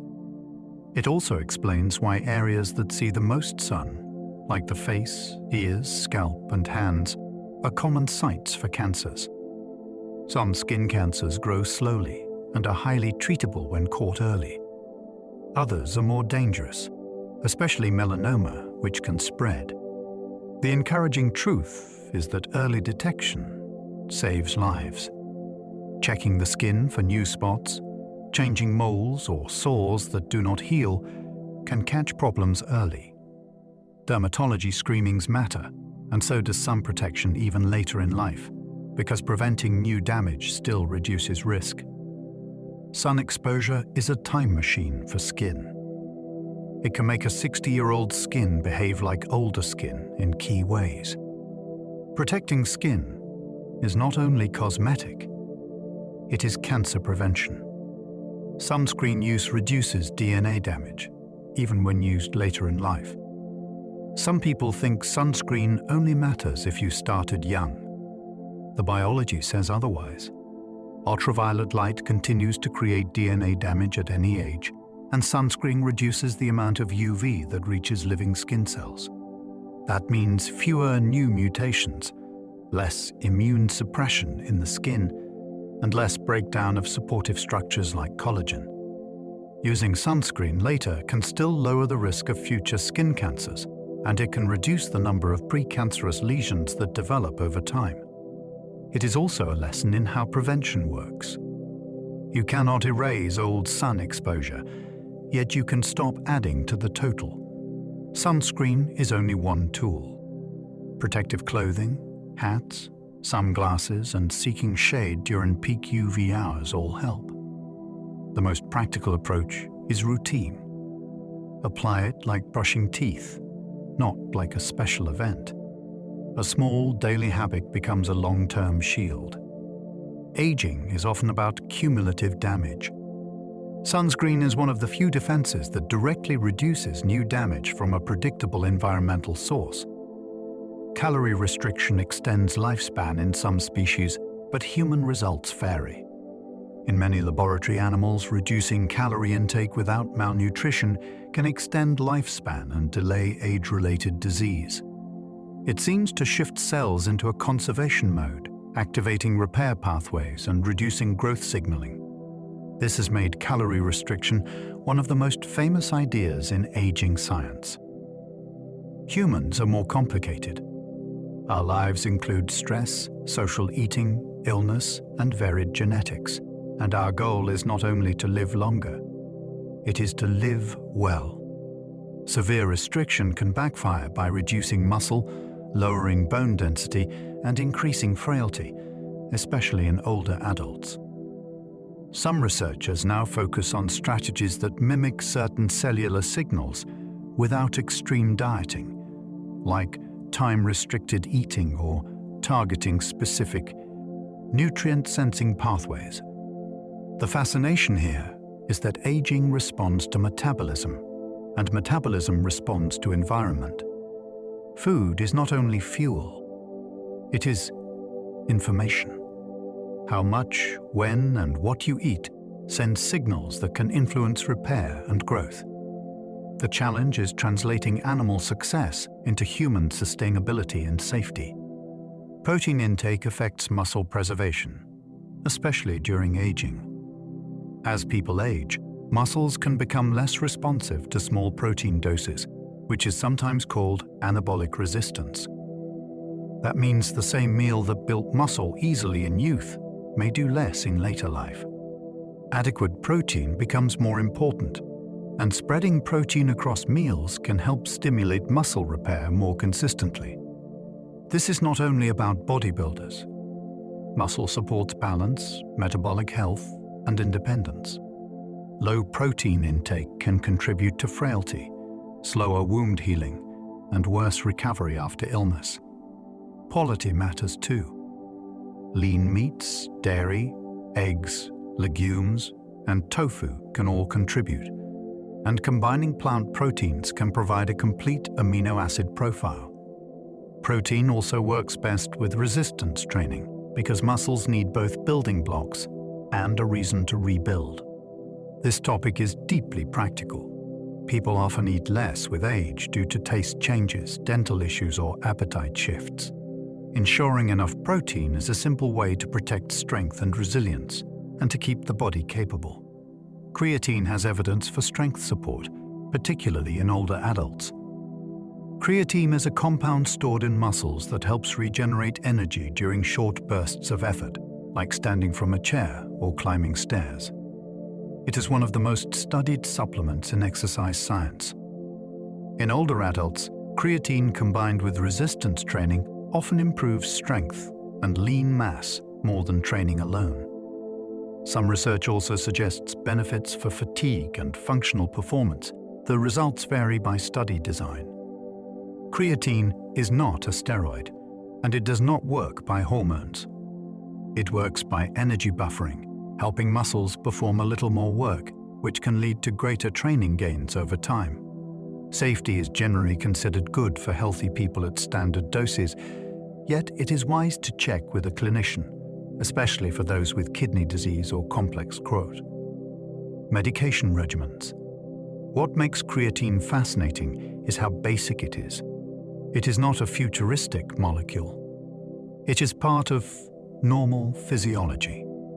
Supplementing it can restore a resource that may be lower in people who eat little meat, or in those with reduced muscle stores. In aging, small boosts to training capacity can translate into meaningful real-world independence. Alcohol tolerance often decreases, because body water and liver processing change. Many people discover later in life that one drink feels like two. Part of this is body composition.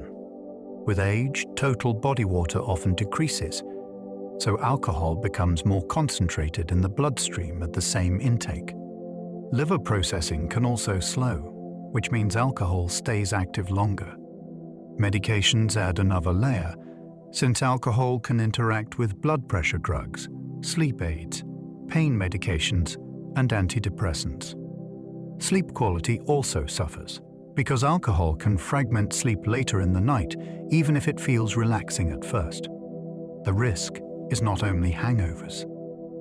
Falls become more likely, driving impairment lasts longer, and dehydration can be more dangerous.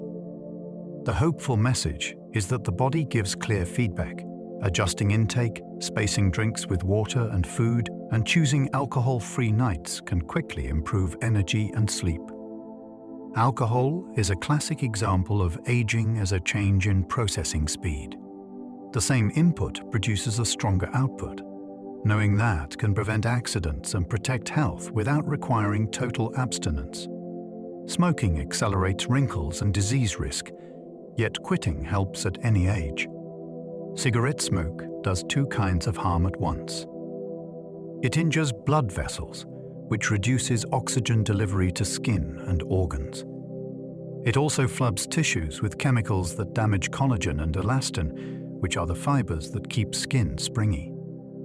That is why smoking can carve deeper lines around the mouth and eyes. Inside the body, the same exposure raises risks for heart disease, stroke, emphysema, and many cancers. The astonishing part is how quickly the body begins to recover after quitting. Circulation improves, lung function can rebound, and heart risk drops over time. Skin can look less dull because blood flow and healing improve. Taste and smell often sharpen too, which can make eating feel brighter. Quitting is not only about adding years. It can return energy, breathing ease, and a sense of control over your own trajectory. Air pollution exposure links to faster aging in lungs and vessels. Air pollution is not only a cough trigger. It is a chronic exposure, but can reach deep into the lungs, then spill into the bloodstream as inflammatory signals. Tiny particles can irritate airway lining, reduce lung function over time, and make the lungs less resilient against infections. In blood vessels, pollution exposure has been linked to higher inflammation and worse endothelial function, which affects how vessels widen and respond to stress. The effect is not always obvious day to day. It can feel like normal fatigue, mild breathlessness, or more frequent respiratory irritation. What makes this so unsettling is that it is a passive exposure. You can be doing everything right and still inhale a harmful mix on a busy street. The hopeful angle is mitigation. Air filters indoors, avoiding heavy traffic routes, checking air quality alerts, and advocating for cleaner policy can all reduce exposure. Aging is partly environmental, and the air is one of the most constant environments you live inside. Hearing and vision strain can increase fatigue by raising mental effort. When senses get less crisp, the brain compensates. It guesses missing sounds, fills in blurred letters, and tries to reconstruct what the world probably said. That reconstruction takes energy. It can feel like tiredness that appears after social time, reading, or shopping in noisy spaces. People sometimes blame age itself, yet part of the exhaustion is mental workload. Vision strain can also bring headaches, neck tension, and a feeling of being slightly off balance. Hearing strain can make conversation feel like problem solving instead of connection. The fascinating part is how quickly fatigue can improve when sensory input is clearer. Updated glasses, cataract treatment, better lighting, and hearing support can reduce cognitive load. It is like turning down background static. When the brain no longer has to decode everything, it has more capacity for memory, mood, and attention. In aging, energy is often protected by removing unnecessary effort, not by forcing more willpower. Cognitive reserve builds through learning, and it can delay symptoms. Some brains tolerate damage better than others. Cognitive reserve is the idea that lifelong learning and mental engagement build flexibility, so the brain can find alternate routes when a pathway weakens. It is not a magic shield, and it does not prevent disease. It changes how disease shows up. Two people can have similar levels of brain pathology, yet one functions well longer because networks are richer and strategies are stronger. Reserve can come from education, complex work, hobbies, music, social interaction, and learning new skills. Even problem-solving in daily life can contribute. The most inspiring part is that reserve is not only built in youth. Adults who learn later still show brain changes, including stronger connectivity and better efficiency in certain tasks. Think of it as building detours before you need them. When a road closes, you do not panic. You already know other ways to get home. Aging becomes less frightening when you realize the brain can stockpile adaptability. Bilingualism can reshape brain networks, with possible protective effects. Switching between languages is a workout for attention. The brain must select one system, inhibit the other, and manage rapid shifts in meaning and sound. Over years, that practice can strengthen control networks involved in focus and task switching. Some studies suggest bilingual people may show later onset of dementia symptoms, though this remains debated and influenced by education and culture. Still, the mechanism is compelling. Language switching trains executive function, which is the brain's ability to steer itself. Even without perfect proof of protection, bilingualism clearly reshapes brain structure and connectivity. It can improve sensitivity to sounds, expand vocabulary concepts, and deepen cultural connection. The fascinating point for aging is that languages keep demanding agility. You must listen closely, choose words, and adapt to context. That is the opposite of mental autopilot. If bilingualism is available to you, it is a lifelong invitation to keep the brain flexible. Even learning a new language later can create new pathways and new social worlds. Education correlates with longevity, reflecting resources and lifelong opportunity. Across many studies, more years of education are linked to longer life. That does not mean education is a potion. It often reflects access to safer jobs, better healthcare, stable housing, and healthier food. Education can also shape behavior. People may be more able to navigate medical systems, understand risk, and advocate for themselves. It can increase income, which reduces chronic stress. It can expand social networks, which support mental health. The fascinating part is that education is both knowledge and environment. It changes what you know, and it changes what becomes possible. This link also highlights injustice. If longevity depends partly on opportunity, then aging is not only biology. It is policy and society written into bodies. The hopeful takeaway is that learning is still powerful even outside formal schooling. Skills training, literacy support, and community education can improve health behaviors and access. The brain and body respond to empowerment, and empowerment is often built through learning. Blue zones suggest habits matter, including movement, plants, and community.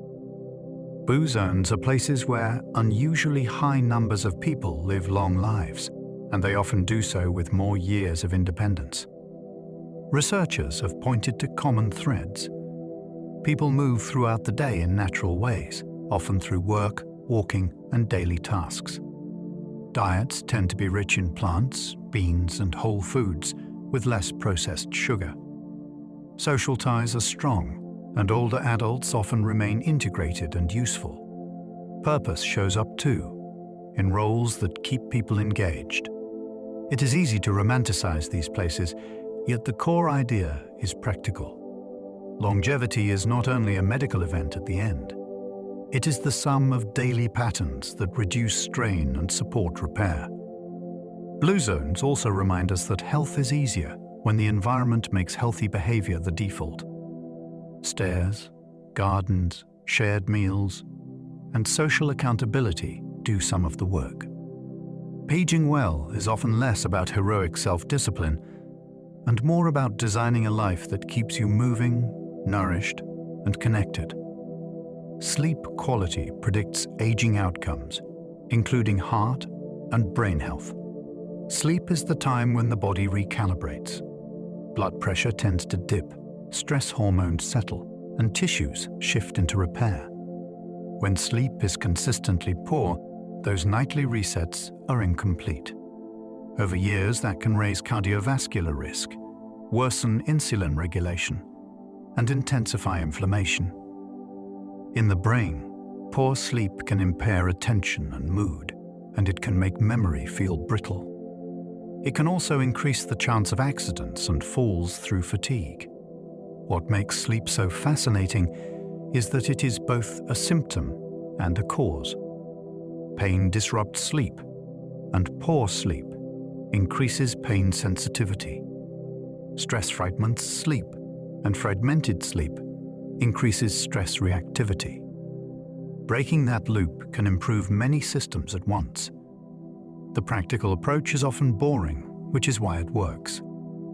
Consistent wake time, daylight exposure, limited late alcohol, and treating sleep apnea can transform sleep quality.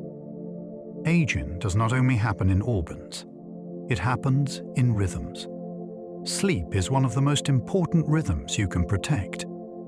Dementia is not inevitable, and many risks are modifiable. Dementia is common, and it is scary, yet it is not a guaranteed outcome of aging. Risk is influenced by factors that can be shaped across life. Managing blood pressure, preventing or controlling diabetes, staying physically active, and treating hearing loss can all reduce risk. So can not smoking, limiting heavy alcohol use, and staying socially engaged. The brain depends on vascular health, and many dementia cases have a strong vascular component. That means heart-healthy habits are also brain-healthy habits. Education and mental engagement may also help delay symptoms by building cognitive reserve. None of this guarantees protection, and genetics still plays a role. The important message is agency. Many pathways that damage the brain are the same pathways that damage blood vessels and metabolism. When you improve those systems, you improve the brain's environment. Dementia prevention is not a single supplement or trick. It is a long chain of small advantages that accumulate. That chain can start at any age, and it often improves quality of life, even when it does not change diagnosis. Some Alzheimer's risk comes from genes, and much comes from environment. Certain gene variants increase Alzheimer's risk, and the most discussed is ApoE4. Carrying it does not mean you will develop Alzheimer's. It changes probabilities. Environment and lifestyle then interact with that biology. Vascular health, sleep quality, physical activity, and exposure to chronic inflammation can influence risk and timing. Hearing loss and social isolation may add strain by increasing cognitive load and reducing stimulation. Traumatic brain injury can also raise risk in some cases. What makes this topic so gripping is that it is not a simple genetic switch. It is a layered system where the brain's resilience is shaped by decades of inputs. That can feel daunting, yet it is also empowering. If genes load the gun, environment often pulls the trigger or keeps the safety on. Research is moving toward prevention and early intervention, including identifying changes years before symptoms. The brain gives signals long in advance. Learning to listen to those signals is becoming part of modern aging medicine. Senolytic drugs aim to clear senescent cells, and trials are emerging. Senescent cells are cells that stop dividing but refuse to leave. They can accumulate after stress, damage, or repeated replication limits. The problem is their behavior. They can release inflammatory signals and enzymes that disrupt tissue structure, which may contribute to frailty and age-related disease. Senolytics are drugs designed to selectively remove these cells, like pruning overgrown branches so a tree can thrive. In animal studies, clearing senescent cells has improved aspects of function in some contexts, which is why the field is so exciting. Human research is newer. Trials are exploring safety, dosing, and whether benefits appear in specific conditions like lung fibrosis or osteoarthritis. This is not a proven fountain of youth, and risks are real, since senescent cells also play roles in wound healing and cancer suppression. The awe here is conceptual. Aging might be influenced by a manageable cell population, which opens doors for targeted therapies rather than vague anti-aging promises. Even cautious early results can reshape how medicine thinks about aging. Metformin is being studied for aging pathways beyond diabetes treatment. Metformin has been prescribed for type 2 diabetes for decades, and it improves insulin sensitivity and reduces liver glucose output. Researchers became interested in it for aging because diabetes and aging share pathways. Both involve inflammation, metabolic stress, and vascular risk. Observational studies have suggested metformin users may have lower rates of certain age-related diseases, though these studies are complicated by bias and healthcare differences. This led to proposals for clinical trials that test metformin as a way to delay multiple age-related conditions at once, rather than treating one disease at a time. That approach is called neuroscience. It treats aging biology as the underlying risk engine. Metformin is not a supplement for everyone, and it can have side effects like digestive upset and vitamin B12 reduction. The fascination is in the idea. A common medication might nudge fundamental pathways that influence many diseases at once. If that holds up, it changes the logic of prevention. Instead of playing medical whack-a-mole, we target the shared roots. Rapamycin affects a growth pathway, and it extends lifespan in animals. Rapamycin was first used for immune suppression, yet it became a star in aging research because it targets a key cellular pathway called mTOR. This pathway senses nutrients and growth signals, then tells cells whether to build, divide, and invest in growth. In many animal studies, dampening mTOR with rapamycin has extended lifespan and improved measures of health, even when started later in life. That result grabbed attention because it suggests aging pathways remain adjustable beyond youth. Translating this to humans is complex. Rapamycin can have side effects, including impaired wound healing and increased infection risk at certain doses. Researchers are exploring different dosing schedules and related compounds to capture benefits without unacceptable risks. The awe is in the biology. Growth pathways that help you build muscle and heal also influence long-term wear.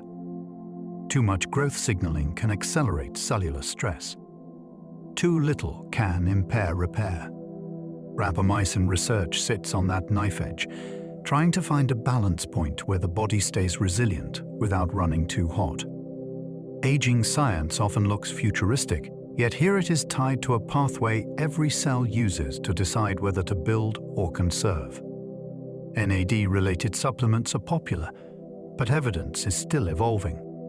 NAD is a molecule involved in energy metabolism and cellular repair, and levels appear to decline with age in some tissues. This has driven interest in supplements that aim to raise NAD, such as NR and NMN. The promise is attractive.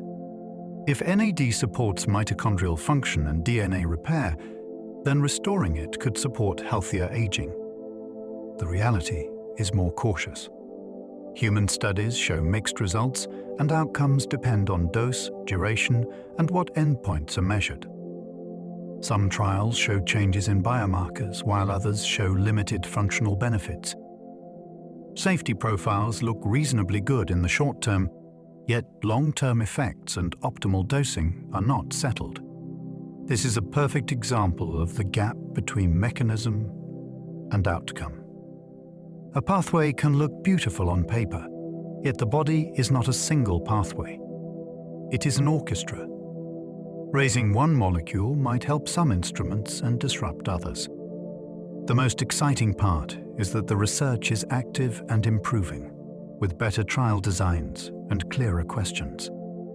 For now, NAD supplements belong in the category of interesting, unproven for broad anti-aging claims, rather than guaranteed rejuvenation.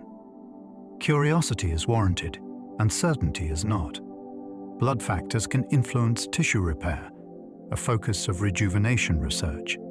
Blood is not only a transport fluid. It is a signaling river carrying hormones, immune cues, nutrients, and growth factors. Experiments in animals have shown that changing the blood environment can influence how tissues behave, including muscle regeneration and brain inflammation. Some famous studies involved connecting the circulatory systems of young and old mice, then observing changes in repair and function.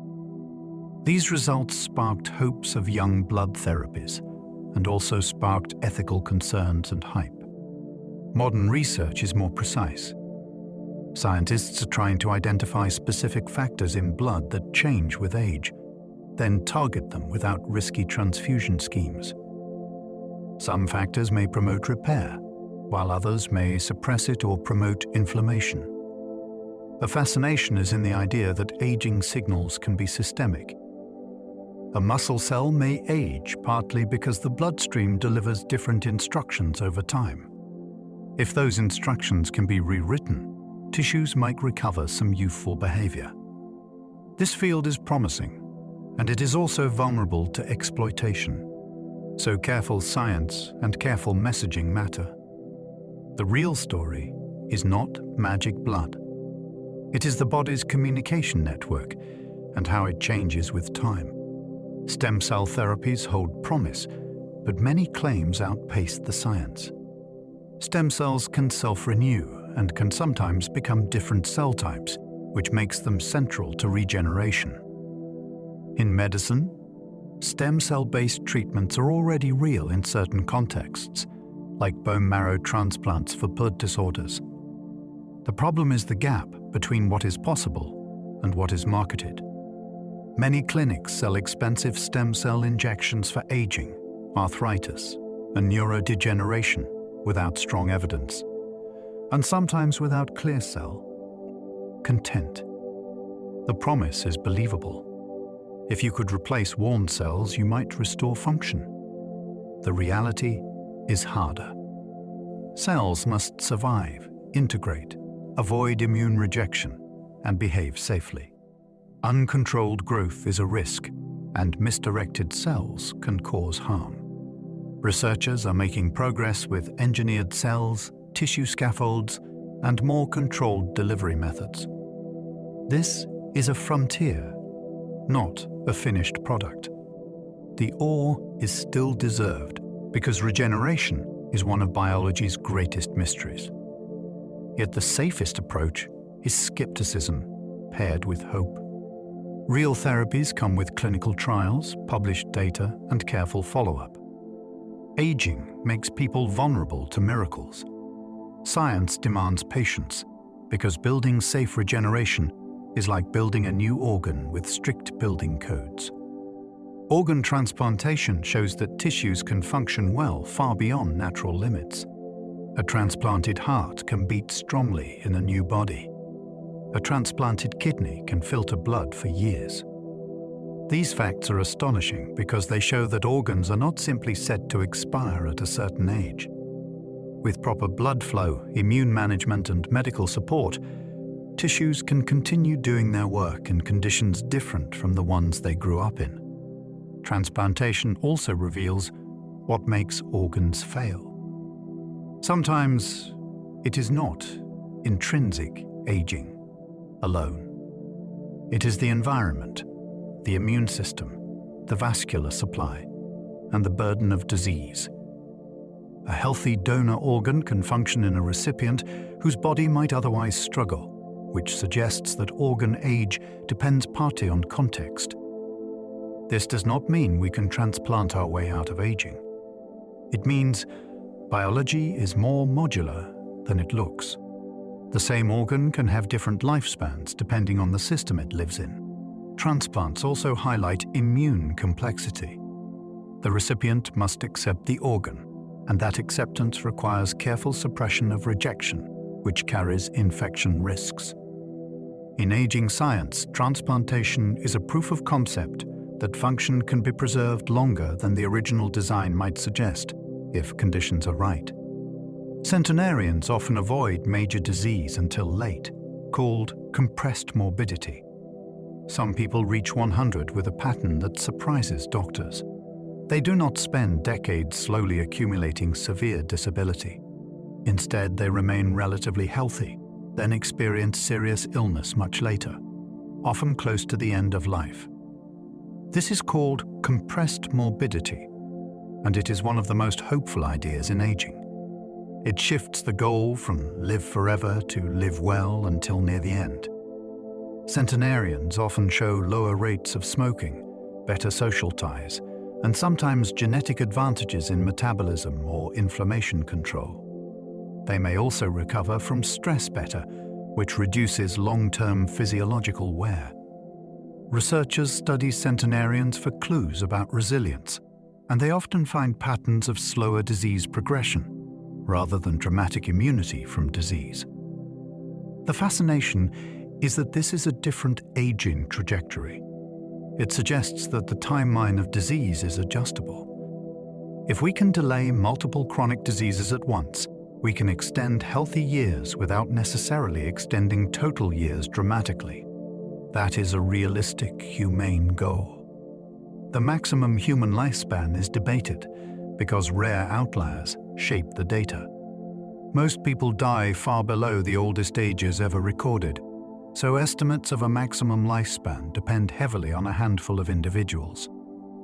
That creates statistical tension. Some researchers argue there is a hard ceiling set by biology. Others argue the apparent ceiling is partly due to limited data, changing record quality, and the rarity of reaching extreme ages. Even if a biological ceiling exists, its exact value is uncertain because you cannot run controlled experiments on human lifespans. What makes this debate so intriguing is that it forces us to separate two questions. How long can humans live, and how long can humans live well? A society could push the first number upward while the second stagnates, which would be a hollow victory. The data also show that mortality risk increases with age, yet it does not rise in a perfectly predictable way at the most extreme ages. Outliers challenge our models. They remind us that biology is not a machine with a clear shutdown date. It is a probability curve shaped by genetics, environment, medicine, and chance. Aging research is shifting from lifespan to health span, years lived well. For much of history, the dream was to extend life. Now, many scientists and clinicians are aiming for something more practical. Extend the years when you can move, think, and engage, while shrinking the years of disability. That is health span. This shift changes how research is designed. Instead of waiting decades to see who lives longer, studies may track strength, walking speed, immune function, metabolic stability, and cognitive performance. It also changes how medicine talks to patients. The goal becomes maintaining capacity, not just treating diseases after they appear. This perspective makes everyday habits more meaningful. Strength training protects independence. Sleep protects brain clarity. Social connection protects stress biology. Preventive care protects vascular systems, but feed everything else. Health span thinking also encourages better measures. You cannot improve what you cannot measure, so biomarkers, functional tests, and early screening become central. The excitement is that aging becomes an engineering challenge rather than a passive fate. We may not control the final number of years, yet we can often reshape the quality of the years that arrive. As we come to the end of this journey, you've moved through a wide landscape of aging. Not as a single decline or finish line, but as a living process that unfolds moment by moment.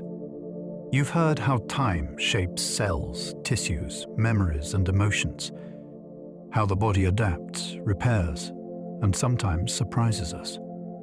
How aging is written into biology, but also into experience, habit, and connection. Together, these ideas form a quieter picture of growing older, one where change is constant, but not simple, where loss exists alongside resilience, where the body carries its history and the mind continues to reshape itself in response to the world. Aging is not something that suddenly arrives. It is something that has been with you all along, moving gently beneath the surface, keeping time in ways we are only beginning to understand. Now, there's nothing left to do. Let the information settle where it wants to. You don't need to hold on to it. Let your breathing slow and allow the weight of the day to ease out of your shoulders. If thoughts drift, let them drift. If sleep comes, let it come naturally. And if you find yourself still awake, there will be another video waiting for you on the screen. Another quiet place to rest your attention, and another gentle path to follow if curiosity lingers a little longer. Thank you for spending this time here. I hope it brought you a sense of calm, and maybe a new way of seeing the long, unfolding story of being human. Sleep well, and good night.